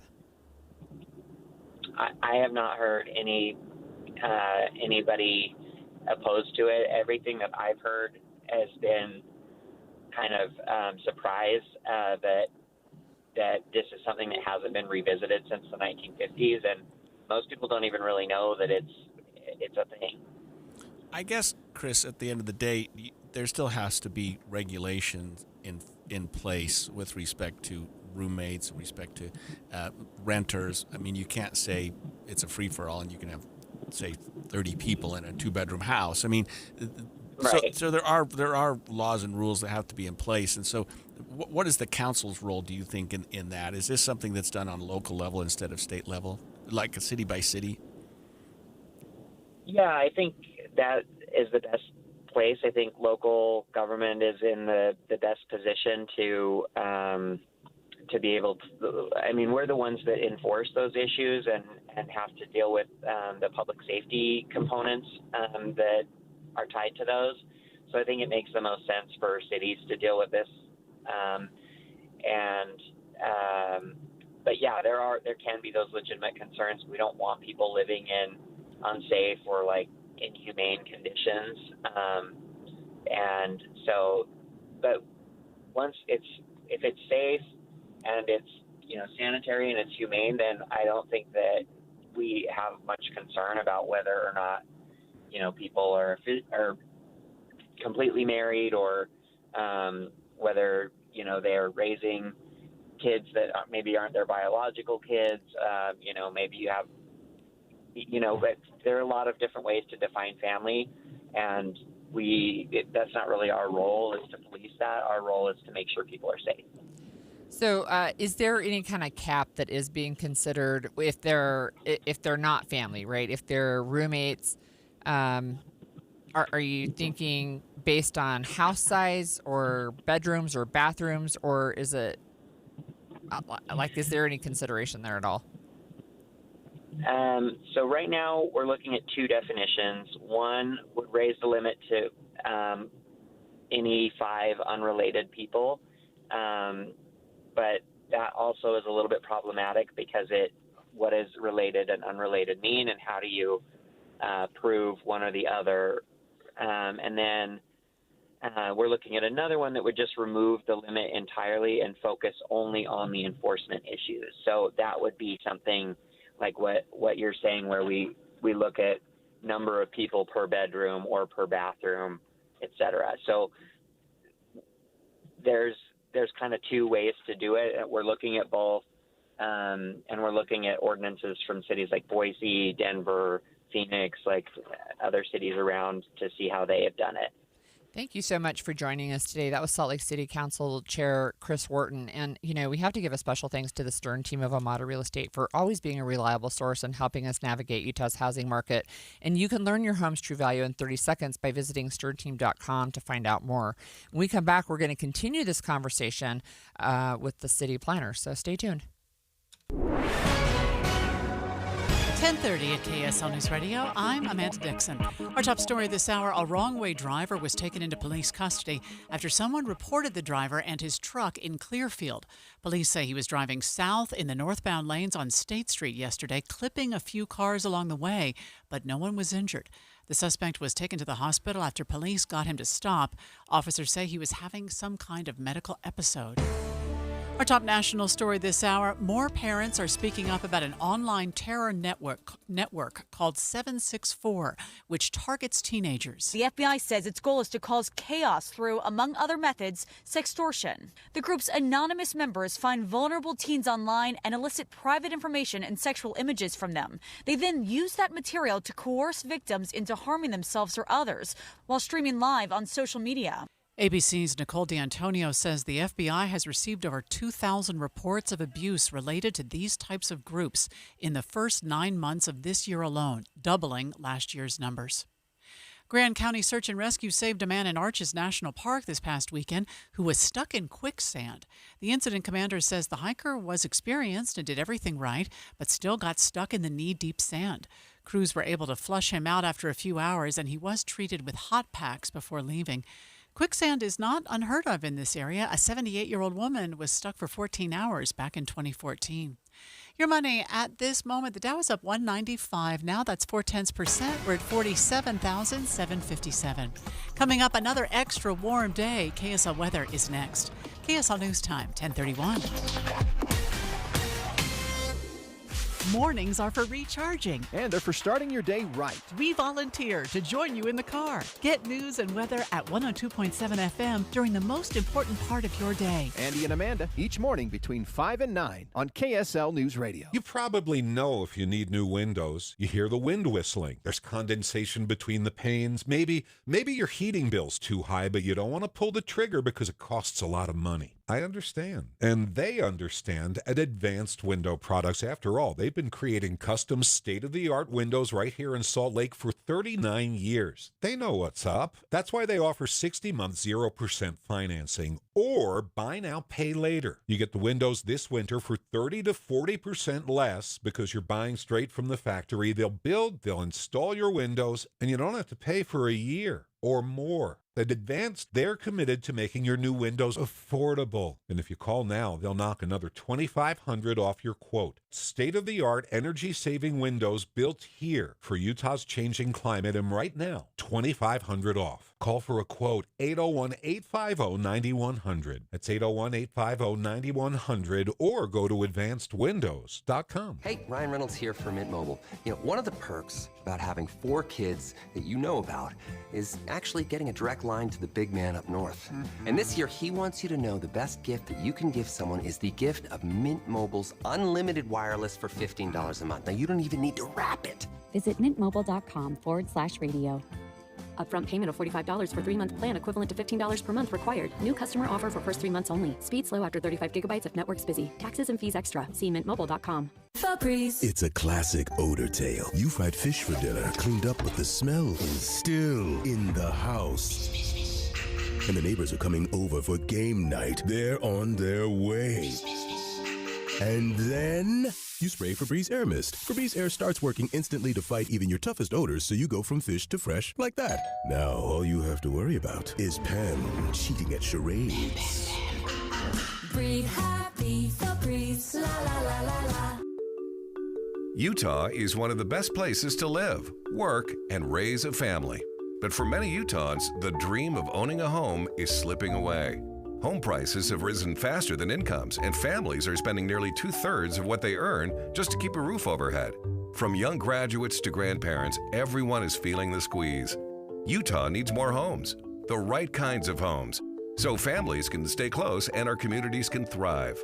That's why Utah Workforce Housing Advocacy created Demand More Supply, a statewide effort helping Utahns understand the issue and take action in their own communities. Because when we work together, we can make housing affordable again for today's families and for future generations. Let's make the dream of owning a home a reality again. Learn more and add your voice at demandmoresupply.com. Demandmoresupply.com. That's demandmoresupply.com. Traffic and weather together, brought to you by Mountain America's Visa Triple Rewards. And here's Jason Jones. And Amanda, everything's looking pretty good. If you are northbound on 15, you're not going to find any delays. We do have a couple of minor accidents. One of them's in the collector ramp there on South Interchange. It is on the southbound side. There is where that is, but it's off to the left shoulder and not really causing any problems. Likewise, we have another one. That one is northbound on southbound I-15 and 53rd South in Murray, but that one's off to the right shoulder. So neither one of those is blocking traffic at all. Should be unimpeded if you're on I-15, both north and southbound along the Wasatch Front. Likewise, all of your major highways and side streets are running accident and delay free, and just have a little slowing through the construction zone out in Tooele, but that's pretty much, I think, like a whole day long thing. I don't think it ever ends, at least not at this point. Looking for the ultimate holiday gift? That's what you get at Mickey Couture, the original luxury blanket company. Use code KSL50 online and in stores to receive 50% off. Visit MickeyCouture.com. I'm Jason Jones in the KSL Traffic Center. We will get all the way up to 58 degrees today, 57 on Thursday, 55 on Friday as the haze builds. And so far, there are no storms lined up in the next 7 days. Right now, it's 50 degrees. I'm Amanda Dixon from the KSL Common Spirit Health Studios. Listen online at KSLNewsRadio.com. We're Utah's news, traffic, and weather station. The all-new Inside Sources. Your inside access to the people and policies shaping Utah's future. Here are Greg Skordas and Holly Richardson on KSL News Radio. We're learning that for decades, Salt Lake City has had a rule, an ordinance in place that limits households to 3 roommates if they aren't related. And I did my mea culpa because when I was in college, we had households with many more than 3 roommates that weren't related. We didn't know it existed, but it's been on the books for some time. Salt Lake City's sort of thinking, well, nobody's following it anyway. And Wharton, our last guest, Chris Wharton, city council members, like, how do you enforce it? We don't even have people in place to do that. Plus, it just doesn't make sense. Well, and if you don't even know about it, right? Like, I didn't know about it. Right. Well, I don't live in downtown Salt Lake City either. Ignorance of the law is no defense. I know. Stop it, Mr. Attorney. Okay, I'm happy to take text on this if texters want to let us know if they want to weigh in, if you think Salt Lake City should drop its roommate cap.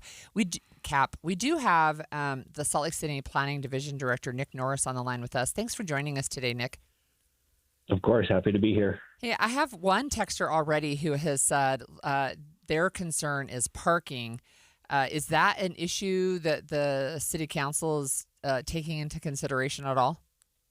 Yeah, what the city council asked us to do is to look at the impacts. That includes parking, but also health and safety related issues, both for to address potential overcrowding, but also how that impacts next door neighbors and things like that. And parking is definitely one of those things that we'll take a look at. The rule certainly predated you, Nick, and a lot of us were trying to figure out why it would have been in place in the first place. Nonetheless, I mean, there have to be some rules. There have to be some regulations for landlords, like you say, for parking, for public safety. So how do you, in your Salt Lake City Planning Division, reconcile these? What do you do moving forward? Let's assume you do get rid of this particular rule, and what do you put in place? Yeah, well, so we'll probably look, and we already have started looking at how other communities deal with the impacts and focus mostly on those tangible impacts that we can see and experience without having to rely on proving something that without documentation is really unprovable. So those are things like the parking, noise, garbage accumulation, and all of those types of things. And we'd also look at building and fire codes, which already have regulations for how many occupants could be in a bedroom based on square footage and things like that. Do you think that this will have any impact on housing costs in Salt Lake City? Yeah, I think it will. And the reason why is because we know that there, just as you've been discussing, that this is already happening, right? So there's a certain segment of the population that is fine with living with roommates. And our rules limit that. And so, if you're sharing the rent with 4 people or 5 people, and there's adequate space for that, that's going to lower your housing costs for the same house if you were sharing that rent with 3 people. We're speaking this morning with Salt Lake City Planning Division Director Nick Norris. And Nick, when we talked to Chris Wharton in the last segment, and I attended a debate that he had recently before his reelection, housing was such a huge issue for the commission, for the council during the election. I mean, what is, and this is a broad question, but what is going on with housing right now, and how do you as a planning division director work with your commission, council, on housing issues? Yeah, well, basically what's going on is, everyone knows housing's becoming more and more expensive, and it's increasing at a rapid rate. And so that's basically comes down to a lot of people want to live in Salt Lake City. And so how do we deal with that really is the million-dollar question that we've been answering through removing zoning barriers that limited how much housing could be built in the first place. And part of that is making it so both the city, the state, and the federal government invest in affordable housing quite heavily. And so by removing those barriers, it actually makes it easier to build that kind of housing and market rate housing as well. So zoning negatively impacts both of those things when there's unnecessary regulations in place. So our approach in Salt Lake City has been identifying what those unnecessary regulations are and trying to get them out of the way and changing them into something that works, so that not only can the private sector build housing, but taxpayer dollars can go further in helping provide more affordable housing. I'm curious. So it seems like this rule was implemented 50-something years ago. How did it come to your attention now as an issue that you want to work on?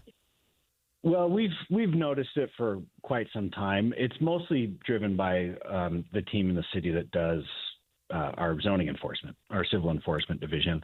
And, they've long struggled with how to enforce this. And basically if they get a complaint, they'll go out, they'll knock on a door, leave a note. And the only way they can really do anything is if that owner, those occupants, volunteer information. And oftentimes there's actually no real impacts to the neighbors. It's just they may not like that they have 4 or 5 renters next door, or it's the impact that they don't like the on-street parking and things like that.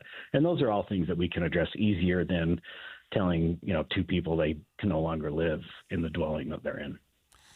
Nick, in terms of Salt Lake City proper, it's really hard to imagine a lot of areas, and there are some, where affordable housing or new housing could be built. I think that's a limited availability, a limited amount of space. What other things can be done to create more affordable housing in Salt Lake City if you can't just build more sort of homes for first-time home buyers? Yeah, so part of that is looking at what types of homes are actually being built in the city and what can we do to address that. So we are a built out city for the most part. And so everything that we do and that we see from a housing perspective is going to be infill housing. And one of the things that we've tried to identify is, are there areas, we've done a really good job with, apartment buildings and things like that in our downtown or in Sugar House or along our tracks lines. But what we're seeing is a overall population decline in our neighborhoods. And so we do have a lot of properties that have very large yards and things like that, where they could add a small backyard cottage or even subdivide and add a home next to it and, to the side of their home. And so what we're looking at is how can we address our regulations to promote more of that type of housing in our neighborhoods, so that we do have more people moving back into our neighborhoods. Our school district has seen a decline in enrollment over the years, and we're closing schools, and that trend's continuing. And so we have to look at that realistically as a city and identify if there are ways that we can change the rules or take other measures to help change that trend. Nick, I have a final question, but just on timing. So you're in the process of doing research and gathering information. It sounds like what type of time frame are you looking at for maybe a vote? Well, a vote's probably 9 to 12 months away, so we're probably about a year away from that. We have a bunch of steps we have to go through before we get back to the city council with something. So we have to come up with a proposal, take that through public engagement, go to the planning commission for recommendation, and then on to the city council. So that takes some time, and it'll probably we'll probably be through the planning commission in maybe 6 months, and then whenever the council decides and can accommodate the scheduling for making a decision. Yeah, thanks so much for that information. That was Salt Lake City Planning Division Director Nick Norris. And, we have been, one of the things that's great about the holiday season is I think people are out and doing things, and they're a little more aware of service opportunities. And we've been talking about stories of kindness during this holiday season. And one organization that's working to create affordable, safe homes for families in Utah, I think is well known, and that's Habitat for Humanity. Yep. We're going to be talking with them next. If you're ready to buy a home or sell a home and you're worried about the current real estate market because of what you've heard from some of your friends or family, well, we're here to tell you that you really shouldn't be worried, because now is a great time to buy and sell with our friends at the Stern Team, powered by Almada Real Estate. And here's why. Buyers have more options due to increased inventory, which gives them the power to negotiate for repairs, interest rate buy-downs, and closing cost assistance. While at the same time, sellers are still getting top dollar for their homes, with home values that are higher today than ever before. So whether you're looking to buy or sell, the current real estate market presents a win-win opportunity for both buyers and sellers. But you still do want to make sure that you're working with a team of real estate experts you can trust that can get you some great results. And that's our friends at the Stern Team, powered by Almada Real Estate. They have helped thousands of Salt Lake City homeowners, and they're ready to help you. To get started, just go to thesternteam.com. That's thesternteam.com, or Google The Stern Team. You trust us for news and information in your car. Now trust us at home. KSL News Radio has you covered, keeping you informed on the latest breaking news, weather, traffic, sports, and more. Listen on your Amazon Echo or Google Home device. Just say, Alexa, open KSL News Radio, or listen on the KSL News Radio Listen app. Text the word app to 57500. KSL News Radio. We have you covered. This holiday season, Capital One reminds you to give yourself the gift of 1.5% cash back with the Capital One Quicksilver Card. Can I earn 1.5% cash back on birds? Birds? What if you sent your true love 2 turtle doves plus a partridge in a pear tree? Sure, but why would anyone want that? The song was very convincing. Earn 1.5% cash back on all your holiday purchases with the Capital One Quicksilver Card. What's in your wallet? Terms apply. See CapitalOne.com for details.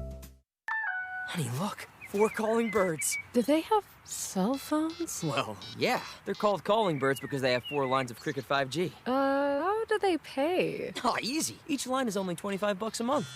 Who are they calling? Beats me. One sec, gotta take this. Join Cricket Nation and get 4 lines for $25 per month each. Smile, you're on Cricket. Cricket may temporarily slow data speeds if the network is busy. New lines only. All lines must be selected. Unlimited plan fees. Terms and restrictions apply. Cricket 5G requires a compatible device and is not available everywhere. See cricketwireless.com for details. You're listening to Leaf Filter Radio, and the guru of gutter protection himself, Chris Coonahan, is here to take your most pressing leaf-related questions. Hey, everybody. Chris here. I understand we have Ron on the line. Ron, where are you calling from? Uh-oh. Ron, are you calling from a ladder? Well, I was.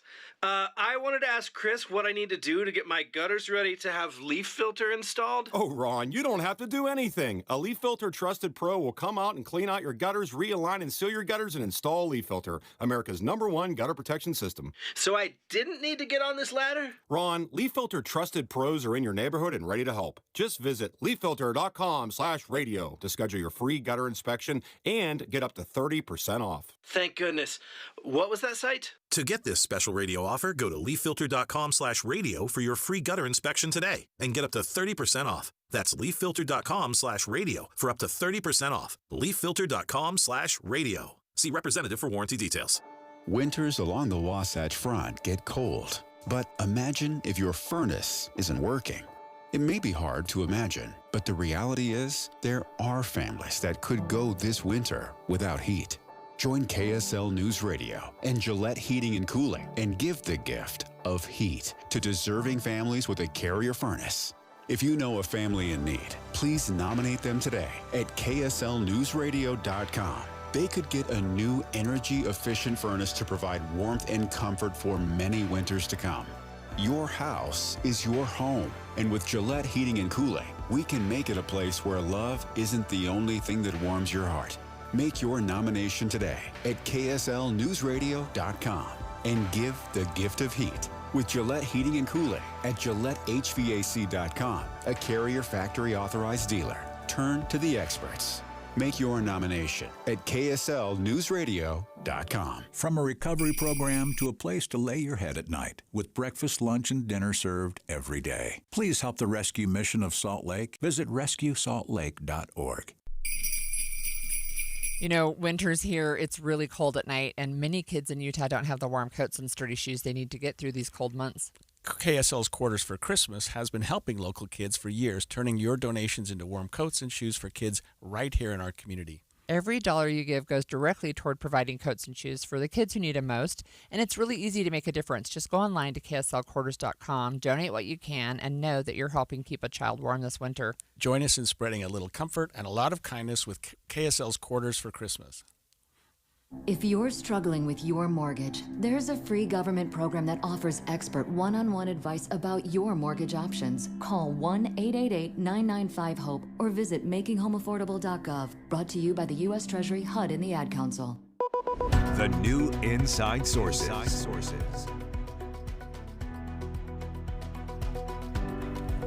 So, you know, one of the things that I love is Habitat for Humanity. And one of the reasons I have a love for it is because former President Jimmy Carter was such a good supporter of the organization. I just remember seeing a media story of him with like a black eye, like he fell off a ladder or something, and then went right back to work. So, and he was like 90. I know, 90-something.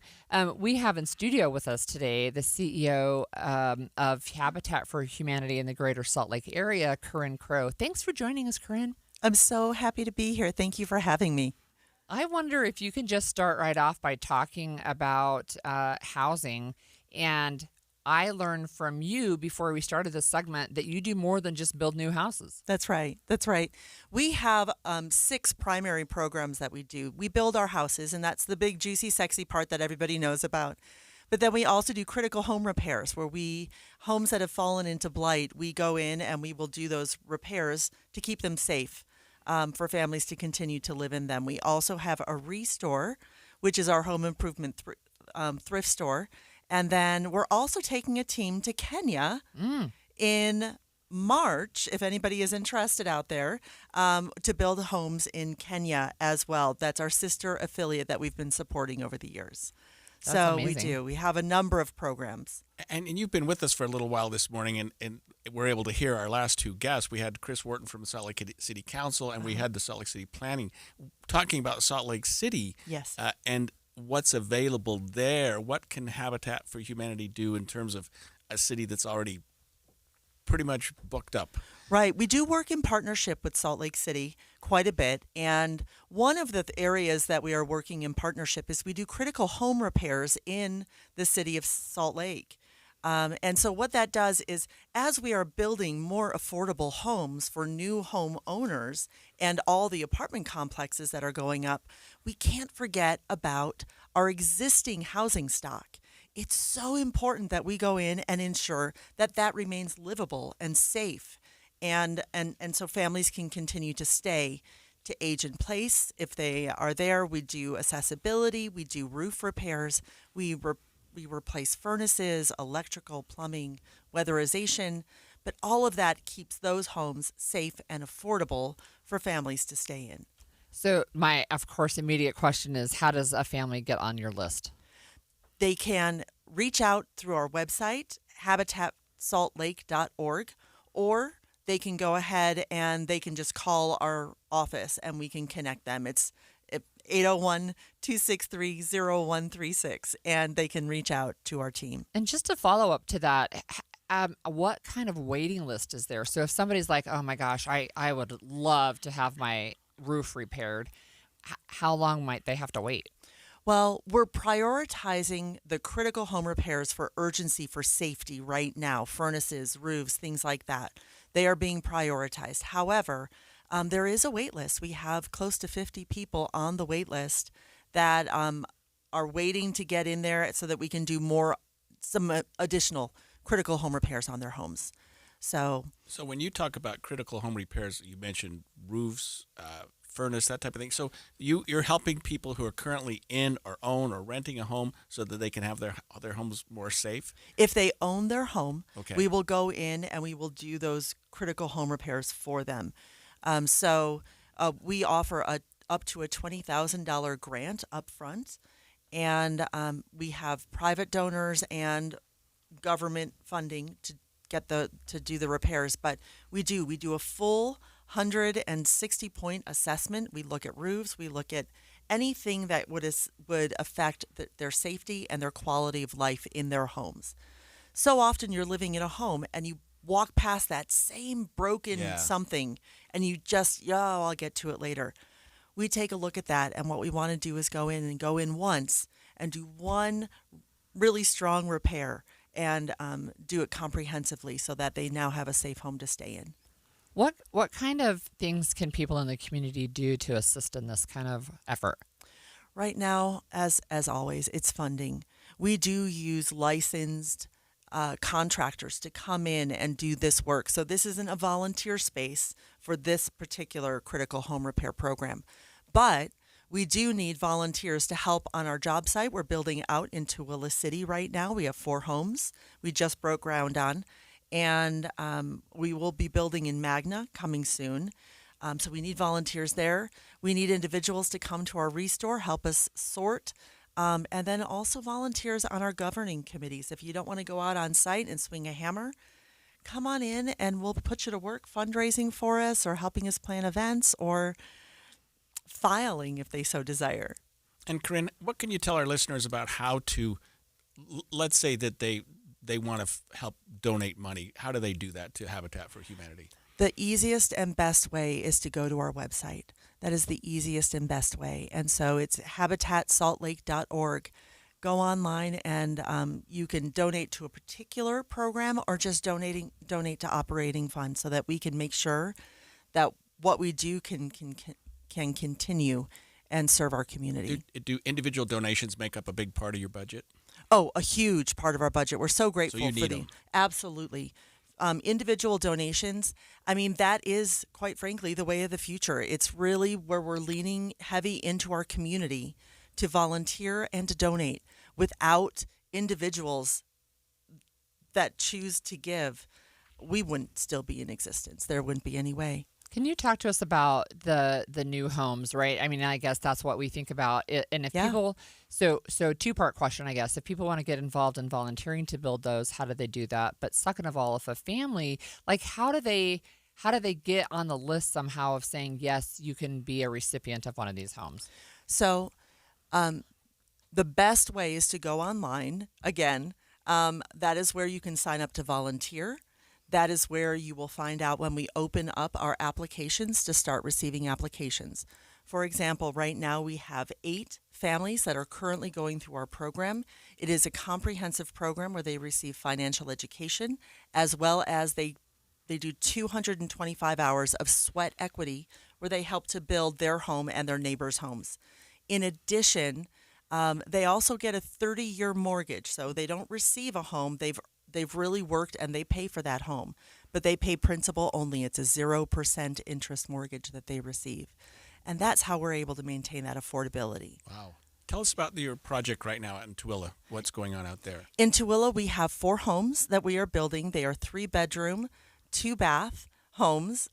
They are single family with a 2-car garage. We have already selected the families that will be moving into those homes and be purchasing those.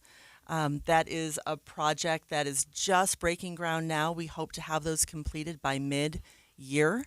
And then we are also just finishing up the planning processes for 2 homes. We have 2 larger families in the program of, and there'll be 5 bedrooms each. Oh, wow. Yeah, and that'll be in Magna. Oh, that's awesome. Thank you for joining us, Corinne. We've been speaking with Corinne Crow. She's the CEO of the Habitat for Humanity in the Greater Salt Lake area. You know, when we come back after the break, we're going to have a very interesting conversation. We're speaking with Arturo Gamboa, who is the man who was first arrested in the No King protest shooting, and he's going to talk to us. There were no charges filed against him eventually, and we luckily have an expert with us. He'll talk to us too.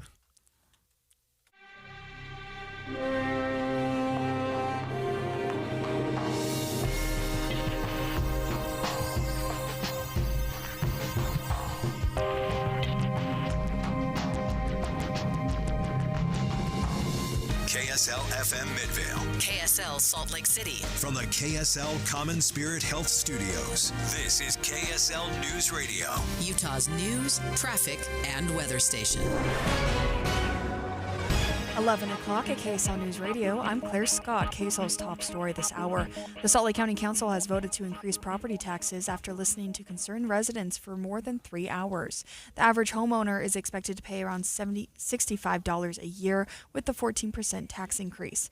Resident James Romero was at the meeting and has his own concerns. If you're on fixed income, you can't handle it anymore. There's got to be a limit somewhere. Council members say they have already frozen salaries of elected officials and limited raises, pointing out property taxes haven't increased since 2019. Our top national story this hour from ABC News. A federal judge has ordered the release of material from the investigation that led to the 2019 sex trafficking charges against Jeffrey Epstein. It marks the 3rd time a federal judge has signed off on the release of Epstein-related grand jury material ahead of a December 19th deadline for public disclosure of the files under the Transparency Act that Congress passed last month. That law says the Justice Department has until next Friday to post the Epstein files online, with exceptions aimed at protecting victims' privacy, as well as any ongoing investigations. ABC News national correspondent Stephen Portnoy reporting. Your money at this moment, the Dow is up 221 points. The S&P is up 8 points. And coming up, highs near 60. KSL weather's next. KSL News Time 11:01. A reminder about the simplest way to get updated for your day. Hit your KSL preset when you jump in the car, and we'll take care of the rest. Hear key news updates and traffic reports. Andy and Amanda from 5 to 9 in your car. KSL News Radio at 102.7 FM. Sometimes when our furnace stops working, it's something simple we can fix ourselves, if we only knew how. What's up, everybody? I'm Mike Wilson with Any Hour Services, and the next time your furnace stops working, before you call a company out to fix it, try this first. Go shut the furnace down and make sure your air filter is clean. Go around the house and make sure the vents are open and there's nothing blocking the return air. If it's been a while since you've changed the batteries in your thermostat, go ahead and do that too. Then go turn the furnace back on, and if it stays on, you're probably good. If it stops working again, you're probably going to want a technician to check it out. If you don't know one, Any Hour Services has a special offer for any homeowners listening. One of our HVAC technicians will diagnose and troubleshoot your furnace for only $29. Then they'll explain what they found and present you with repair options. And don't worry, our technicians service all brands. Call Any Hour Services and let them know you heard about this $29 troubleshooting special on the radio. 801-443-7400. You can Google Any Hour Services. You can even schedule online at anyhourservices.com. No one helps more homeowners than Any Hour Services. Now there's a new way to take charge of your blood sugar. Introducing New Garlic Healthy Blood Sugar Formula from the makers of the nation's best-selling garlic supplement. New Garlic helps maintain healthy blood sugar levels with clinically supported levels of garlic, plus a custom blend of vitamins and minerals, and it's odor-free. Take charge of your blood sugar with New Garlic Healthy Blood Sugar Formula. These statements have not been evaluated by the FDA. This product is not intended to diagnose, treat, cure, or prevent any disease. Use as directed. I'm Ed Evans, CEO of Consumer Cellular. Ever wonder why Big Wireless wants you on an unlimited plan? They probably want you to cover the cost of those 20-somethings using all that data every month. But most people 50 and up like me only use 12 gigs or less. Don't get bamboozled by Big Wireless. Switch to Consumer Cellular. Our plans start at just $20, and we use the same towers as the big guys. Join the millions who choose something better, because if you're not using all that data, you're probably getting used. Call 1-888-FREEDOM or visit consumercellular.com/facts. Plans include $5 credit for auto pay and e-billing. See site for additional facts. Women go through many changes in their lives. And we believe each milestone matters. That every new candle represents another step in your story. Our healthcare experts support women at every stage of life. Because each chapter deserves to be celebrated. Women's health. Nurture what's next. Find care near you at mountain.commonspirit.org. Common Spirit Health. Human kindness lives here. Hi, I'm Joe Cordell of Cordell & Cordell, America's largest family law firm. During this time of year, difficult relationships sometimes become impossible. If you or someone you care about is facing a family law issue, let us set up a 1-hour Cordell Consult. The Cordell Consult is a meeting with a local attorney who will give you clear guidance about your options, whether it's a separation, a postnuptial agreement, divorce, or custody. Take the first step. Visit CordellCordell.com. That's CordellCordell.com. Traffic and weather together, brought to you by Mountain America's Visa Triple Rewards. Here's Cormac Bone. I-15. We have two issues on I-15. The first is a crash on the southbound collector ramp approaching 7200 South in Midvale. They're blocking the right shoulder as you get onto the freeway. And the second is a vehicle fire on northbound I-15 in Springvale. They are blocking two right lanes as you approach 1400 North, causing some light buildup that starts around just after 400 South. Step aboard history, walk through recreations, see real artifacts, and feel the legacy of Titanic, the exhibition. Open now at the Shops of Southtown in Sandy. Tickets at thetitanicexhibition.com. Cormac Bone in the KSL Traffic Center. A high of 58 today with mostly cloudy skies. Tomorrow we'll see similar conditions and then highs in the mid-50s through the rest of the week. Right now 54 and mostly cloudy. I'm Claire Scott from the KSL Common Spirit Health Studios. Listen online at kslnewsradio.com for Utah's news, traffic, and weather station.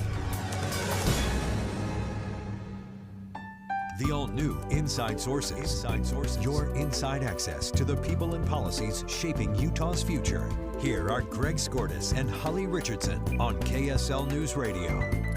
You know, Holly, yesterday afternoon I participated in a press conference at the State Bar Office for Arturo Gamboa, and for the purposes of disclosure, I've been Arturo's attorney since he was involved in an incident at the No Kings rally, which was in June of this year. It's been that long. He was there to participate in the protest. He was shot, and he was actually taken into custody, booked into jail on murder charges. He was later released. Salt Lake County District Attorney Sim Gill last week announced that charges were going to be filed against the person that shot him. Of course, Afa Alu was killed. There's been a manslaughter charge filed against the shooter. Arturo was cleared of everything, and because of that, I was allowed to sort of able for the first time to bring him out and let him speak to people. And we really had a really enjoyable press conference yesterday. Well, Arturo's on the line with us. Thanks for joining us this morning, Arturo. No, thank you for having me. I appreciate it. I have a question for you. It struck me that you were treated like a perpetrator and not the victim that you actually were. And I'm wondering what that was like for you. Well, unfortunately, in a lot of ways, it was not surprising. Because once again, as I said yesterday, that there's a consistency. There's a very unfortunate consistency in the biases within the systems and structures in our society, specifically within the, quote, justice system within our country. But obviously, it does not feel good by any means. It's a very heavy and hard burden to carry when you, in your mind, are believing that because of somebody else's lies, because police are taking the statements from the actual perpetrator, because people are creating a narrative within the news media that you may never see your family again, that you are going to be stuck on a concrete plantation in a 5x10 cell, being led, handcuffs, leg cuffs, on a waist chain and a chain leash for who knows how long of your life.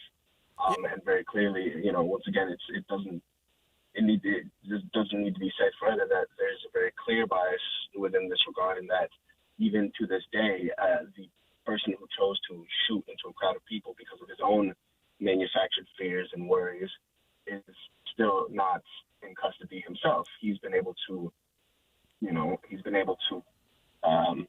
cooperate with police and get leniency that I was not given. I was pretty much even worse than convicted immediately.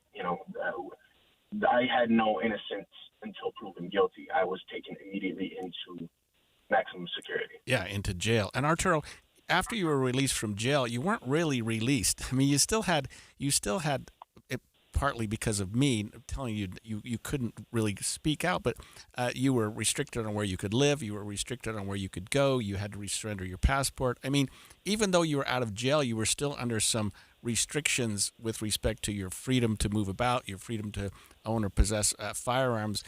What was that like? And especially if you relate to the fact that you were clearly still under investigation for what could have been a murder charge. Oh, well, yeah, absolutely.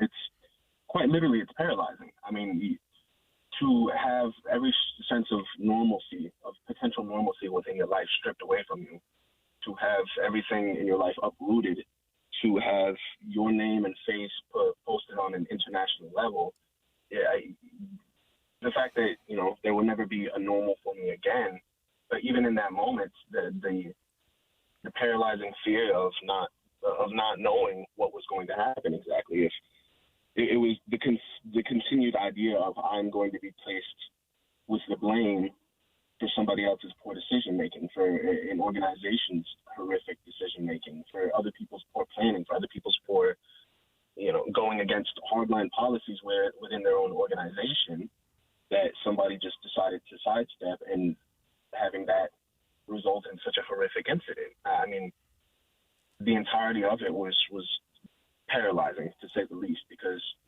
every day that would go on, it was always the idea of, okay, well, what's going to happen? When is it going to happen? Understanding that they are just simply waiting to have the proverbial ammunition against me so that they could try and continue to paint the narrative that, I was responsible for this, the entirety of this ordeal. Arturo, I have a question, and I think a lot of people are wondering, why did you carry the gun? Why were you open carrying? Because that is my constitutional right. I'm not a stranger to open carrying, and I believe that it's a very dangerous idea to disarm ourselves.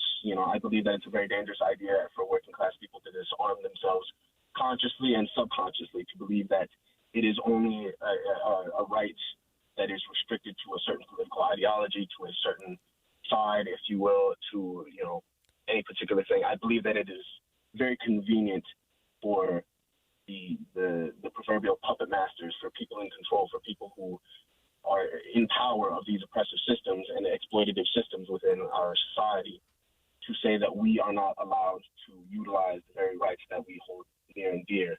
And I believe that it would have been far more concerning had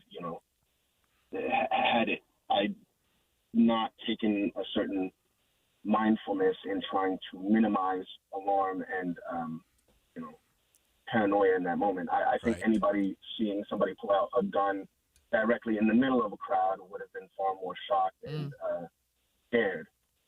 I wonder then, as a follow-up, are you anticipating that you will continue to go to rallies like this perhaps, and will you continue to open carry? As I said yesterday in the press conference, I believe that it would need to be under the correct circumstances. Once again, I just do not see any benefit in participating in anything that could be classified as a glorified rally. I had a dear friend of mine, classify as what would be considered a Disneyland protest, in that I do not think that a space where people are putting together a specific, quote, protest outfit, who are simply holding a witty sign, who are not really motivated and dedicated to a true and material change. I do not believe that that's anything beneficial for the people on the grand scale level. So I believe that under the correct circumstances, under the correct leadership, under the correct, if an organization and the leadership of the rally were to be in collaboration with other organizations to take their training, their de-escalation tactics, to really have accountability, to be a part of the community. I mean, the nameless facelessness and the fishiness that has gone on. I mean, that is something that even now I think people have been kind of diverted away from. It's just how odd and the fishiness that has gone on with the organization in and of itself. So were there to be the correct circumstances, I could see it being a possibility, but I'm dedicated to something that will make a real and material change for the community. Thank you for that. I have one final question for you. Do you have a message for Afa Alu's family?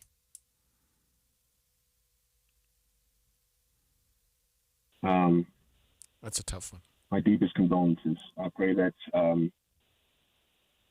God gives strength, gives remembrance. Afa's memory will live on with the people forever because he was loved. And if there's anything that we can do, then we as the collective, we as the community will do everything within our power to do our best to make sure that his memory lives on, that the family is taken care of, to do whatever it is that we can on a grand scale level to Thank you for that. We've been speaking with people are okay. Yeah, thank you, Arturo. We've been speaking with Arturo Gamboa, and he was initially arrested in the No Kings protest, and it's an interesting segue into our next segment because Governor Cox yesterday, Utah's governor, was at an event in Washington D.C. and he said, "quote lay down your swords." He was speaking with Democratic Governor Josh Shapiro about the need to decrease violence and violent political rhetoric in our society. We'll talk about that when we come back.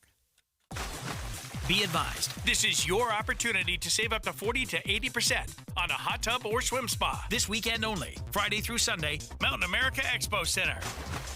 Be advised, this is your opportunity to save up to 40 to 80% on a hot tub or swim spa this weekend only, Friday through Sunday, Mountain America Expo Center. 18-month interest-free financing. Our factories have demanded we sell 1,000 hot tubs and swim spas this weekend. Mountain America Expo Center. Huge factory incentives, factory rebates, this weekend only. Mountain America Expo Center. We can remove your old hot tub. Free delivery of your new hot tub. Hot tub starting at $2,999. Mountain America Expo Center. Free delivery of your new hot tub. Just relax and enjoy. Mountain America Expo Center. Friday, 2 p.m. to 8 p.m. Saturday, 10 a.m. to 8 p.m. Sunday, 10 a.m. to 6 p.m. Free admission, free parking, free delivery. Mountain America Expo Center. Call 833-SPA-SALE or visit hottubandSwimSpaSale.com. I'm back to doing what I love and more, thanks to the Good Feet store. Does it feel like someone's stabbing a knife into your heel? Or does your lower back give you problems as the day goes on? The Good Feet store wants to help you like we helped Ann. Every time I stood up, pain just shot up my legs. Fortunately, I found the Good Feet store. I went to them after my doctor diagnosed me with plantar fasciitis. And now, thanks to the Good Feet store, I'm 100%. Wouldn't it be nice to get back to doing what you love, like Patrick did? I was in constant pain. Somehow my fiance and I found our way into the Good Feet store. Put my foot on the arch support system. I put them in my shoes, my back, my knees, my ankles. Thank you. Thank you, everybody at the Good Feet store. You gave me my active life back. Learn more or schedule an appointment at goodfeet.com and come in and get your free personalized fitting at the Good Feet store. We have locations in Farmington, Riverton, and Sandy. Thanks to the Good Feet store. You're listening to Leaf Filter Radio, and the guru of gutter protection himself, Chris Coonahan, is here to take your most pressing leaf-related questions. Hey, everybody, Chris here. I understand we have Ron on the line. Ron, where are you calling from? Uh-oh. Ron, are you calling from a ladder? Well, I was. I wanted to ask Chris what I need to do to get my gutters ready to have Leaf Filter installed. Oh, Ron, you don't have to do anything. A Leaf Filter Trusted Pro will come out and clean out your gutters, realign and seal your gutters, and install Leaf Filter, America's #1 gutter protection system. So I didn't need to get on this ladder? Ron, Leaf Filter Trusted Pros are in your neighborhood and ready to help. Just visit leaffilter.com/deal to schedule your free gutter inspection and get up to 30% off. Thank goodness. What was that site? To get this special radio offer, go to leaffilter.com/deal for your free gutter inspection today and get up to 30% off. That's leaffilter.com/deal for up to 30% off. leaffilter.com/deal. See representative for warranty details. The holidays are just around the corner, and Western Nut Company is here to make your gifting a breeze. From our beautiful gift baskets and nut boxes to our famous in-house fudge and brittle, we've got treats for every taste bud, crafted with the highest quality ingredients. Corporate gifting, that's our specialty. Just send us your list and we'll handle the rest. Beautifully packed, shipped with care, and guaranteed to impress. Calling all office managers or executive assistants. Call Western Nut now and let us make your holidays a little less nuts. But we actually do want you to eat more nuts. For 60 years, Western Nut has been a proud Utah tradition. Stop by our downtown shop for unique gifts, glittering ornaments, festive decor, and so much more. Western Nut Company, more than just the best gifts in Utah. We're a holiday tradition, in-store or online at westernut.com, where quality meets tradition, and every gift is packed with love. Matthew. Huh? Oh, sorry. It's okay. I just need you to listen to me. I know that a lot of times, Mom, it might not seem like I'm listening to you, but I am. I hear you. And what you say really does matter to me. I mean, let's be honest. No kid likes rules, but I get why we have them. I hear you, and I know it's because you care. All the talks we've had over the years, including what you've told me about not using alcohol and other drugs, they stick with me. And believe it or not, they really do make a difference, especially at times that matter most. Hey, want a drink? No thanks, I'm good. So thank you, Dad, for talking and preparing me for what's ahead. Thanks, Mom, for never giving up and always being my biggest fan. Thank you for letting me know what you expect, so I can try to meet your expectations. Thank you for talking. For more information about talking with your kids about underage use of alcohol and other drugs, visit underagedrinking.samhsa.gov. Mr. Max, suiting for every important chapter of your life. Weddings, proms, new job, any celebration, mission callings, and more. Mr. Max there to suit your needs with 9 locations or MrMac.com. Inside Sources. Before we get into our conversation about Governor Cox and Governor Shapiro, I wanted to just ask you this question, Greg. We had a texter send this in. Can you explain why the media reporting on this case, including KSL, why are we only using photos of Arturo? Why are we not showing photos of the actual shooter? And why do we keep repeating information about Arturo Gamboa and not about the actual shooter who's now facing manslaughter charges? That's the question of the day, and that was the question we tried to answer a little bit yesterday. And again, I am Arturo's attorney, so I'm obviously biased in my answer here. But Arturo is a big, dark-complected man with sort of the big hair, and I think that the idea is that the media sort of enjoyed publishing his looks and publishing his persona and publishing who he was. And he's a pussycat. He's a boy. He's a gentle giant. I was concerned too because we didn't know until recently even who the shooter was, the person that pulled the trigger and shot Arturo twice, by the way. We didn't know anything about him. We still haven't seen. I don't know what he looks like or anything. I've seen a picture of him. Not that I deserve to, but I mean, I hope now, especially with Arturo being out and having been able to just speak, that the focus will now be on the criminal case. Yeah, it's interesting to me that he is a white man and he is not in jail, even though he's facing manslaughter charges. Yeah. So that's interesting to me. So look, it actually leads into this conversation. So Utah Republican Governor Cox, Democratic Governor of Pennsylvania Josh Shapiro, they sat down last night with Today co-anchor Savannah Guthrie to talk about political extremism and the current state of politics. And Governor Cox, while he was there, he explained why he wanted to sit down with Governor Shapiro, and he highlighted something that I didn't know about the day that Charlie Kirk was killed. You get to know governors work together.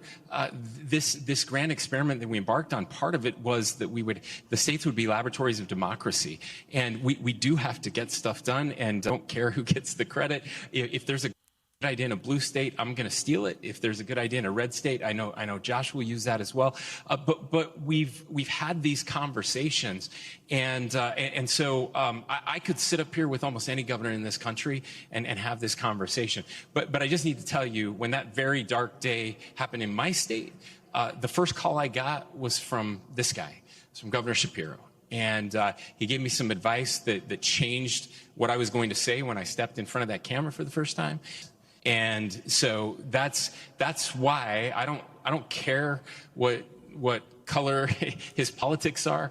In that moment, we were two Americans who were deeply saddened and struggling. And I'm grateful that there's somebody I can trust, even though we disagree on a lot of things. We agree on this thing.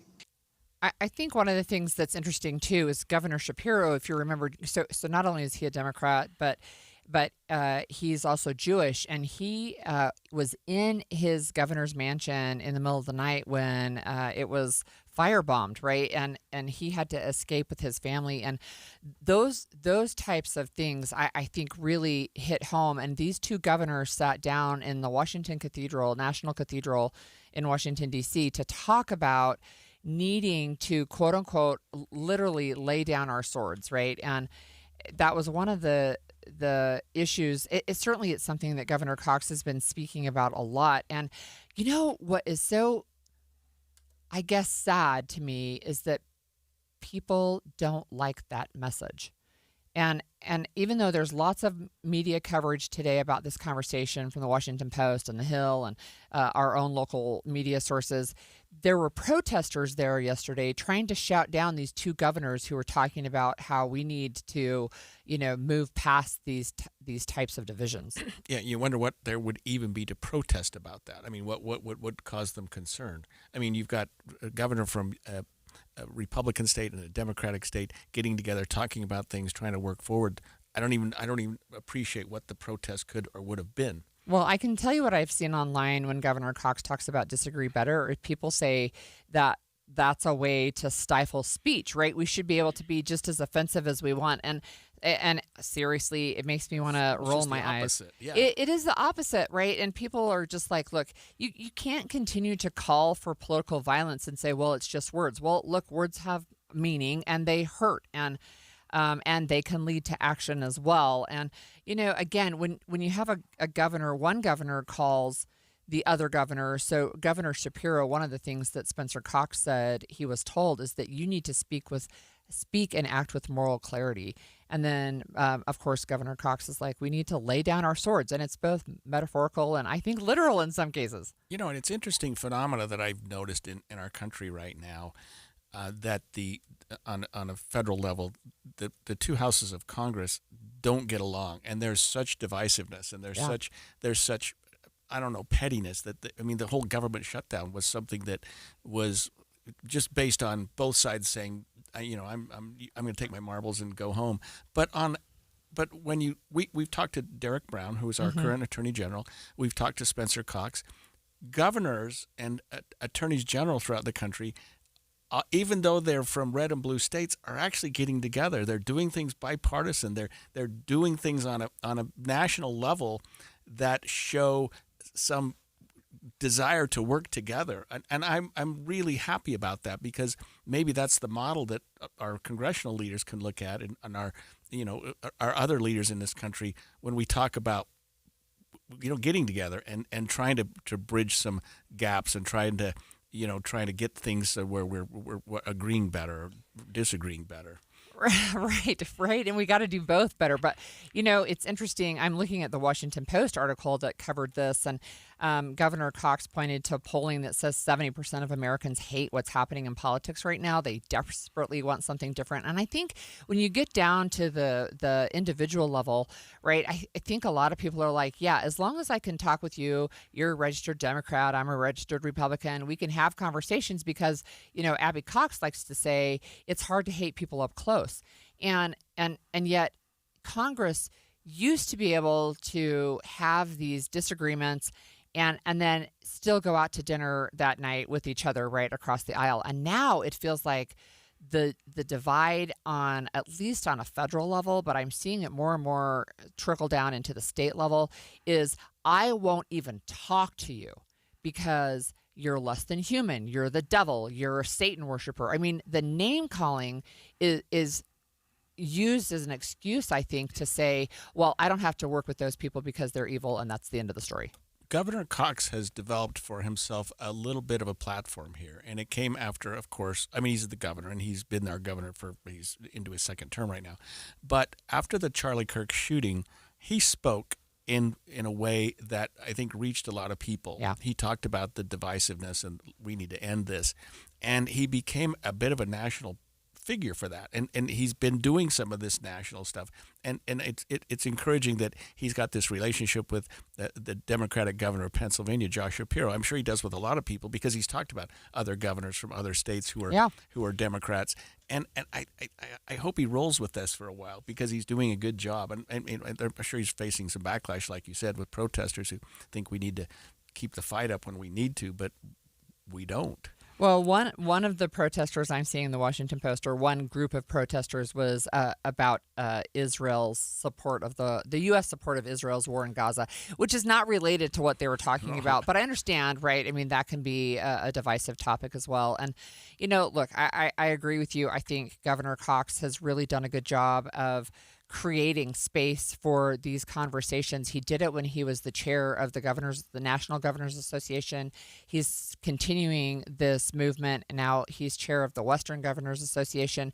But you're right, he's worked with a number of Democratic governors to have these conversations on a national scale, but he's also doing it on a local scale, and it's one of the things I really appreciate. And we just spoke with Arturo Gamboa about his situation. The Charlie Kirk shooting came not long after the No Kings rally. And they were couple both, of months, yeah. They were both events where no one expected violence. No one even, I don't know, reasonably could have anticipated it. And people are watching it and people are feeling good about it. I mean, Afa Alou was probably there doing what he felt strongly about, something that he felt very good about. My daughter was there. Right. Exactly. And we just talked to a woman who was the woman from Habitat for Humanity who was also at the rally. At UVU, and was there right when that, or no, she was at the No Kings, but she was right there, and so many people are like, what's going on? And it's unfortunate both of those events happened in Utah because the No Kings was a one-off. Yeah. I mean, Utah was the only place we had that, and then, of course, Charlie Kirk. And yet, I will say, and this is one of the things that Governor Cox pointed out before, is Utah has had the opportunity, and especially with Governor Cox and Deidre Henderson at the top of the state being able to say, we can do better, and we're not going to resort to violence even though violence happened. Yeah, and let's hope that continues because it really has to. Are we out of time? We are. I've been yakking too much, and I completely lost track of time. Well, we're going to go back to a report that we talked about earlier involving the Salt Lake City Police Department and low morale there. The audit focused on the police department under former Chief Mike Brown. Salt Lake City's current police chief is joining us to discuss how they are addressing concerns moving forward. 11:31 at KSL News Radio. I'm Claire Scott. KSL's top story this hour. Legislators are now saying they will not release the full funding back to Utah State University until they see a full spending audit into their previous president. House Speaker Mike Schultz thanked new university president Brad Mortensen for making requested changes to the reinvestment plan, but said they're still hesitant approving funds after the spending of last president Elizabeth Cantwell, who was caught making lavish purchases with school funds. Lawmakers voted to approve 30% of funding be returned, but said they want to see the full audit of Cantwell spending before approving the rest. Our top national story this hour from ABC News. We're waiting for the decision from the Federal Reserve on whether to lower interest rates. ABC's Alexis Christopherson reports. The economy continuing to grow. Consumer spending is holding on, but we're seeing cracks. We've been reporting on it now for months. The job market is starting to soften. Consumer behavior is changing in terms of what we're spending our money on, what we're pulling back on, things like home renovations and buying big ticket items and travel. People are doing less of that because of the high prices. And the reality is the overall inflation rate has gone up since President Trump took office in January. We're expecting that decision just after noon, and we'll bring that to you as it happens. Your money at this moment, the Dow is up 204 points. The S&P is up 1 point. And coming up, highs in the 50s. KSL weather's next. KSL News Time, 11:32. The sources where we get our news matters. When you listen to Utah's Morning News, we want you to feel the stories are important to you and trustworthy. This is Amanda Dixon. And I'm Andy Farnsworth. Join us weekday mornings on KSL News Radio. Think of a time when life knocked the wind out of you, turned you completely upside down. Now, imagine if no one showed up. That's the reality for too many in Utah. Every day, people battle mental health challenges, addiction, and homelessness, often in silence, often feeling invisible. At Volunteers of America Utah, we show up with recovery support, counseling, youth programs, shelter, and people who simply refuse to give up on others. A safe bed, a warm meal, a conversation that says you belong. And right now, your gift is matched, helping twice as many people find hope and stability. Because when you help someone feel human again, you transform the whole community. Be the reason someone finds hope today. Visit voaut.org. You know, most diets will help you lose a few pounds, but Soda Weight Loss will help you lose years. I lost 37 pounds on the Soda Weight Loss program 3 years ago, and I feel younger than I've felt in decades. And it's not because of how I look, it's because of how I feel. But you do look younger, Thank too. you. I let go of 70 pounds in 5 months, and then I looked at the before and after pictures of myself and was like, wow. It's something when you don't have to carry all of that excess weight around. And I was at a stage in my life where I didn't want to add drugs to my regimen. I wanted to reduce the number of medications I had to take. So the nutritionist at Soda Weight Loss taught me how to have a healthy relationship with food. And it was so helpful that I could text my nutritionist anytime I wanted to for advice, which helped me learn what I needed to know so that I could keep it off. And right now, this is the perfect time to join, because if you join now, your partner joins for free. It's the perfect gift for both of you. It's at Soda Weight Loss. SOTAweightloss.com, because soda is, say it with me, Amanda, state of the art. Holiday magic is here at Cactus and Tropicals, and each store is brimming with festive holiday decor.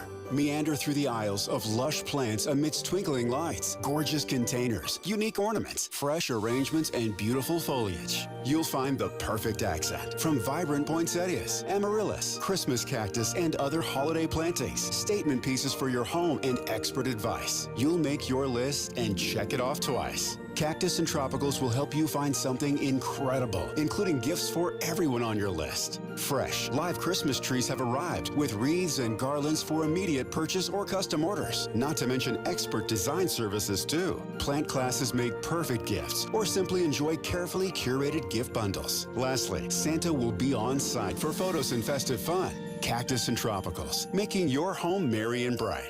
In Salt Lake, Draper, and newest location in Midvale. For holiday hours, orders, and more, visit cactusandtropicals.com. Traffic and weather together, brought to you by Mountain America's Visa Triple Rewards. Here's Cormac Bone. We have the cleanup of a vehicle fire on northbound I-15 in Springville at 1400 North. Looks like they've opened up the lanes now, but they are still in that right shoulder, and the delays have nearly cleared out. It's maybe a bit slow at 1400 North still. Otherwise, I-15 looking really healthy from Ogden to Provo, both directions, but you can expect normal delays and normal and scattered delays in the construction zone, also both east and westbound on Pioneer Crossing in Lehigh, starting at Saratoga Road and reaching to I-15. Need help managing your network? The pros at Les Olson IT are at your service. Partnering with Les Olson IT is easy, plus it's a smart business move. Learn more at lesolson.com. Cormac Bone in the KSL Traffic Center. Warm and sunny through the rest of the week. We'll see highs nearing 60 today and tomorrow, and then mid-50s with a bit of haze through the weekend. Right now, 55 and mostly cloudy. I'm Claire Scott from the KSL Common Spirit House Studios. Listen online at kslnewsradio.com. We're Utah's news, traffic, and weather station. The all-new Inside Sources. Your inside access to the people and policies shaping Utah's future. Here are Greg Skordas and Holly Richardson on KSL News Radio. Earlier this morning, we spoke about a report that had been done, an audit, sort of a job audit that was done on the Salt Lake City Police Department by the Utah Office of Legislative Auditor General. And it was quite a report that came out, 48-page report, talking about poor leadership and poor morale at that office, and indicated that majority of officers there, and this is something that's across the country you don't see really. A majority of the officers there who felt that the morale there was not good. It was a bad number, and there was a concern about the leadership. It started at the top. Well, Salt Lake City no longer has that same leadership. There's been some changes. Aaron Mendenhall took some steps to sort of start anew almost, and it seemed like the Auditor General that did the interview with us yesterday felt some level of optimism about that. Well, one of the things, too, is the former police chief said that he had not been contacted, and yet when we asked the Legislative Auditor General, they said that they had tried multiple times and that they weren't interested in having the discussion. And so, at least at some point, things have changed, and we have with us on the line Salt Lake City's current police chief, which is Brian Redd. Thanks for joining us, Chief. Greg, Holly, it's good to be with you. Thank you. What is your response to the audit that was presented yesterday? Well, first of all, we appreciate the Legislative Auditor General and his team for the guidance that they're providing in the audit. We are already getting down the road on a lot of those recommendations, and just also want to thank Mayor Mendenhall and the City Council for the support that I've been given, that our team has been given since I've been here. We can't do it without our elected officials. And I also, number one, want to thank the Salt Lake City police officers that I have the honor to work and serve with, and our professional staff here as well. A dedicated team doing really great work under, challenging and complex circumstances here in Salt Lake City. Chief, you've been in law enforcement for a number of years, but you came from the Department of Corrections, if I'm correct, and not from within Salt Lake City. How has it been, not with Salt Lake City Police Department, I should say, how has it been to move into a department that you weren't currently working for, and in terms of the response that you've received from some of the other, especially the other administrators in that department? Well, I came from the Department of Corrections, but I also only served there 2 years. Prior to that, I was with the Utah Department of Public Safety for over 20 years. So I came into a new organization, into the Department of Corrections. But look, the leaders in this organization that are here, the officers, have been very welcoming. And I think it's important just to point out that, my number one responsibility is to support our officers and professional staff so they can support the community. So, I've been doing a lot of listening and learning. I haven't done the job of these officers, so I have to listen to what they have to say and then try to make it good for them. So we had a conversation with you, I think, as you were just getting your feet underneath you in this new role. What's your top priority, both because of what you're hearing on the ground as you do this listening tour, but also with the information coming out of the audit? Yeah, so number one, as I mentioned just a second ago, the number one focus for me is our people and taking care of our people, making sure they have the resources, the training, and the support they need to do their job. When we take care of our people, I firmly believe that they'll do a great job taking care of the community, and that's my second priority, is to take care of our community, to make sure we're reducing crime, we're addressing quality of life issues, we're helping those vulnerable on our streets get the resources and help they need while still holding them accountable to the laws that we all have to follow. And then the last thing is just making sure our department is moving forward into the future, and that we're an organization that is focused on continuous improvement, innovation, and bringing up great leaders in the Salt Lake City Police Department. And every police officer out on the street is a leader in a moment of crisis. And so leadership, training, and focus is going to be a big part of it. And all of those recommendations in the auditor's report point us in that direction. So, we are working on a strategic plan. But prior to doing that, we had several listening sessions to kind of develop a shared mission, vision, and values. So this is ground up from our officers, why they do this work, why they're here, what their values are. So we built that from the ground up. And off that mission, vision, and values process, we'll build our strategic plan and just ensure that we have good internal communication, good communication with the public, just to make sure our community's highly involved in the police department and feels supported as well. So that's kind of the direction we're going. Chief, you inherited a department that, and I may be wrong, is probably the largest law enforcement agency in the state, if not one of the top 2 or 3 with Unified in the state. And it's, in my opinion, it's the most diverse law enforcement department in the state. How do you manage such a large group of people and such a diverse population of officers? I think number one, listening to all stakeholders, and this includes our people, our staff. It includes listening to our elected officials, to our community members, and Salt Lake City has a very diverse communities, and we need to listen to all of those voices, our state leaders, and so just doing a great job listening, and then really enhancing our internal leadership abilities.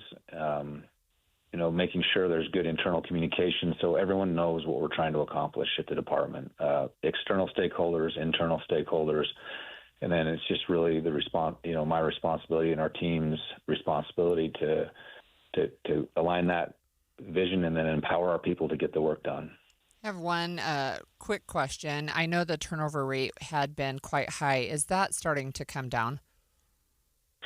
Yes, it's starting to come down, and our hiring is coming up. And over the next year, we'll be tracking that closely. But we are approaching full staffing. Come January, our academy class there will be overstaffed by 10 to 15, and then we'll continue to focus on the retention of the officers that we have, and we'll continue to ensure we have a good hiring. But we're seeing a lot of applications. We're seeing some officers from other agencies applying. So we're seeing some interest, and then we just need to work on building a culture where people want to stay. Thanks, Chief. That was Salt Lake City's new police chief, Brian Redd. And Holly, I've followed his career a little bit when he was with corrections. It left a hole there when he left. Yeah. He did done such a great job there, so I'm very optimistic for the city, and I think Aaron Mendenhall made a good move there, bringing Brian Redd into the chief's position, and that agency's probably the top law enforcement agency, or one of the top law enforcement agencies in the country, and I suppose it will only get better. When we come back after the break, a high school sophomore in Price is creating a space where individuals with special needs feel accepted and treated like everyone else. She's hosting an all abilities pageant. We'll talk to her live after the break. Hi, this is Doug Wright. The other night with my wife, Dee, we saw Frozen at Hale Center Theater, and it was delightful. I have a little confession. You know the song, Let It Go? My little granddaughters sing that so much that I'm afraid I haven't fully appreciated it until I saw it performed at Hale Center Theater. The artistry of the presentation and the staging brought that song to life for me. I have become a true believer. And the puppetry at Hale Center Theater, when they bring Sven out and when they have Olaf, you are going to love it. And don't forget, they have special presentations of Frozen where you can bring the younger kids. We've already got that booked for our family. It's Frozen on the stage right now at Hale Center Theater. And of course, you've got to make sure you get your tickets for A Christmas Carol. It always sells out. And by the way, Frozen is selling out very, very fast. Go to hct.org and lock down those tickets. Get season tickets for the holidays and so much more. hct.org. KSL offers the best daily newsletter in the state. It's the 3 things you need to know.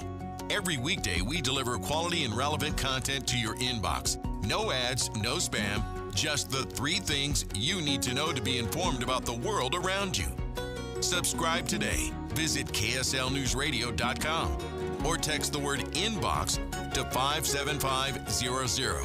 That's inbox to 57500. So winter months are here. Kids in Utah, many kids don't have the warm coats and sturdy shoes they need to get through the cold months. So KSL's Quarters for Christmas has been helping local children for a long time now, turning your donations into warm coats and shoes for kids right here in our community. And you should feel comfortable that every dollar you give goes directly to providing coats and shoes for kids who need the most. It's easy to make a difference. Just go online to kslquarters.com, donate whatever you can, and know that you're helping a child keep warm this winter. Join us in spreading a little comfort and a lot of kindness with KSL's Quarters for Christmas. I'm Ed Evans, CEO of Consumer Cellular. No, we're not one of the big guys. Truth is, we don't want to be. If you're over 50, Big Wireless probably has you paying for more data than you might need. You could be throwing away thousands over a lifetime. Our entry-level data plans start at just $20 a month. And for a limited time, switch and get your second month free. Call 1-888-FREEDOM, visit consumercellular.com or a store near you and get your second month free today. Plans include $5 credit for auto pay and e-billing. See site for additional details. Ready to order? Yes. We're earning unlimited 3% cash back on dining and entertainment with the Capital One Saver Card, so let's just get one of everything. Everything? Fire everything! The Capital One Saver Card is at table 27 and they're earning unlimited 3% cash back. Yes, Chef! This is so nice. Had a feeling you'd want 3% cash back on dessert. Ooh, tiramisu! Earn unlimited 3% cash back on dining and entertainment with the Capital One Saver Card. Capital One, what's in your wallet? Terms apply. See CapitalOne.com for details. You're listening to Leaf Filter Radio, and the guru of gutter protection himself, Chris Coonahan, is here to take your most pressing leaf-related questions. Hey, everybody, Chris here. I understand we have Ron on the line. Ron, where are you calling from? Uh-oh. Ron, are you calling from a ladder? Well, I was. I wanted to ask Chris what I need to do to get my gutters ready to have Leaf Filter installed. Oh, Ron, you don't have to do anything. A Leaf Filter Trusted Pro will come out and clean out your gutters, realign and seal your gutters, and install Leaf Filter, America's #1 gutter protection system. So I didn't need to get on this ladder? Ron, Leaf Filter Trusted Pros are in your neighborhood and ready to help. Just visit leaffilter.com/radio to schedule your free gutter inspection and get up to 30% off. Thank goodness. What was that site? To get this special radio offer, go to leaffilter.com/radio for your free gutter inspection today and get up to 30% off. That's leaffilter.com/radio for up to 30% off. leaffilter.com/radio. See representative for warranty details. This is Derek Miller speaking on business. Select Health has been helping Utah for decades by connecting insurance with doctors and clinics so members can easily get care and feel supported in their healthcare journey. Director over Large Employer Sales, Amy Inete, joins us with more. What sets Select Health apart is our connection with Intermountain Health. Being part of an integrated health system means your insurance and your healthcare providers work together, not separately. This alignment helps prevent gaps in care, ensures your doctors and health plan are on the same page, and gives you access to one of the region's leading health systems. For members, that means smoother care, better coordination for chronic conditions, easier access to specialists, more affordable services, faster support when needed, and greater peace of mind every day. And while our close relationship with Intermountain Health streamlines care, our broad network with other health systems ensures flexibility and choice. Integration isn't just convenient, it's about making healthcare simpler, smarter, and more effective for every member. It's one of the ways we help people live their healthiest lives. Learn more at selecthealth.org. Select Health is reshaping healthcare in Utah by making care easier, smarter, and more connected. With smoother coordination, more choices, and affordable options, they help people stay healthy while making the overall healthcare experience simpler and better. I'm Derek Miller with the Salt Lake Chamber, speaking on business. Inside Sources. Okay, Holly, this is a story we need more of. But Yes. a Carbon County teen saw a gap in her community and decided to fill it. Bentley Bennett is hosting an All Abilities pageant aimed at celebrating teens with special needs. The inclusive pageant is called Crowning Confidence. From evening wear to talent showcases, it's all about building self-esteem and celebrating diversity. Good for her. I know. It's awesome. Bentley is Miss Sego Lily's teen, and she's a student at Carbon High School in Price, and she's on the phone with us today. Thanks for joining us, Bentley. Thank you so much for having me. You've competed in pageants, so yourself, what inspired you to create Crowning Confidence, this All Abilities pageant? I've always loved doing pageants since I was little, and I started to realize lately that there's not a lot of opportunities for other people who aren't as available as I am, and I wanted to give that opportunity to them so they could feel the same way I get to feel when I'm on the stage. Okay, so tell our listeners and us what this pageant looks like. What is it? So it will be on January 10th, and the contestants will come, and we will have volunteers doing hair and makeup and some volunteers just helping with everything. And then we will have talent and outfit of choice. And talent, they can do anything they want to do. literally, we have some people doing magic tricks. Like, it's going to be super cool. And then outfit of choice is just the outfit that they choose that they think expresses themselves the best. That's really awesome. And, Bentley, I actually have some kids with some special needs, and I have seen, none of my daughters did this, but I have seen some young women in wheelchairs who've participated. Do you have anybody in a wheelchair who might be participating? Yes, I believe we do. It's all abilities. So it's anyone who sees it and is interested in doing it. There's no cutbacks or holdbacks on who can do it. Oh, that's super interesting. How do young people find out about this? Where can they go, Bentley? So I do have a website. It's confidenceinyourself.org. And you can go there and find any information about all the things that I do, and including Crowning Confidence, and the sign-up is there. And the sign-up does close on Friday. So we're trying to get the word out as quickly as we can to have everyone who wants to do it be a part of it. Oh, that's great. I've seen an article on KSL.com, and in that one, you mentioned that you've personally struggled with confidence. How did those experiences shape your vision for putting on this All Abilities pageant? So for as long as I can remember, I've definitely had a big struggle with confidence and feeling like I'm worthy in who I am. And as I started to grow older and get the tools to make myself feel more confident, I realized how important it is to me to make sure everyone has those abilities too. And it's so important for me to share what I've learned with other people so no one ever has to feel the way I had to feel. So the pageant is January 10th. Is it going to be in the Price area? Yes, it will be in the Price City Civic Auditorium. So, how can people help if they want to? If they're not going to enter the pageant, right? What can they do to help you with this?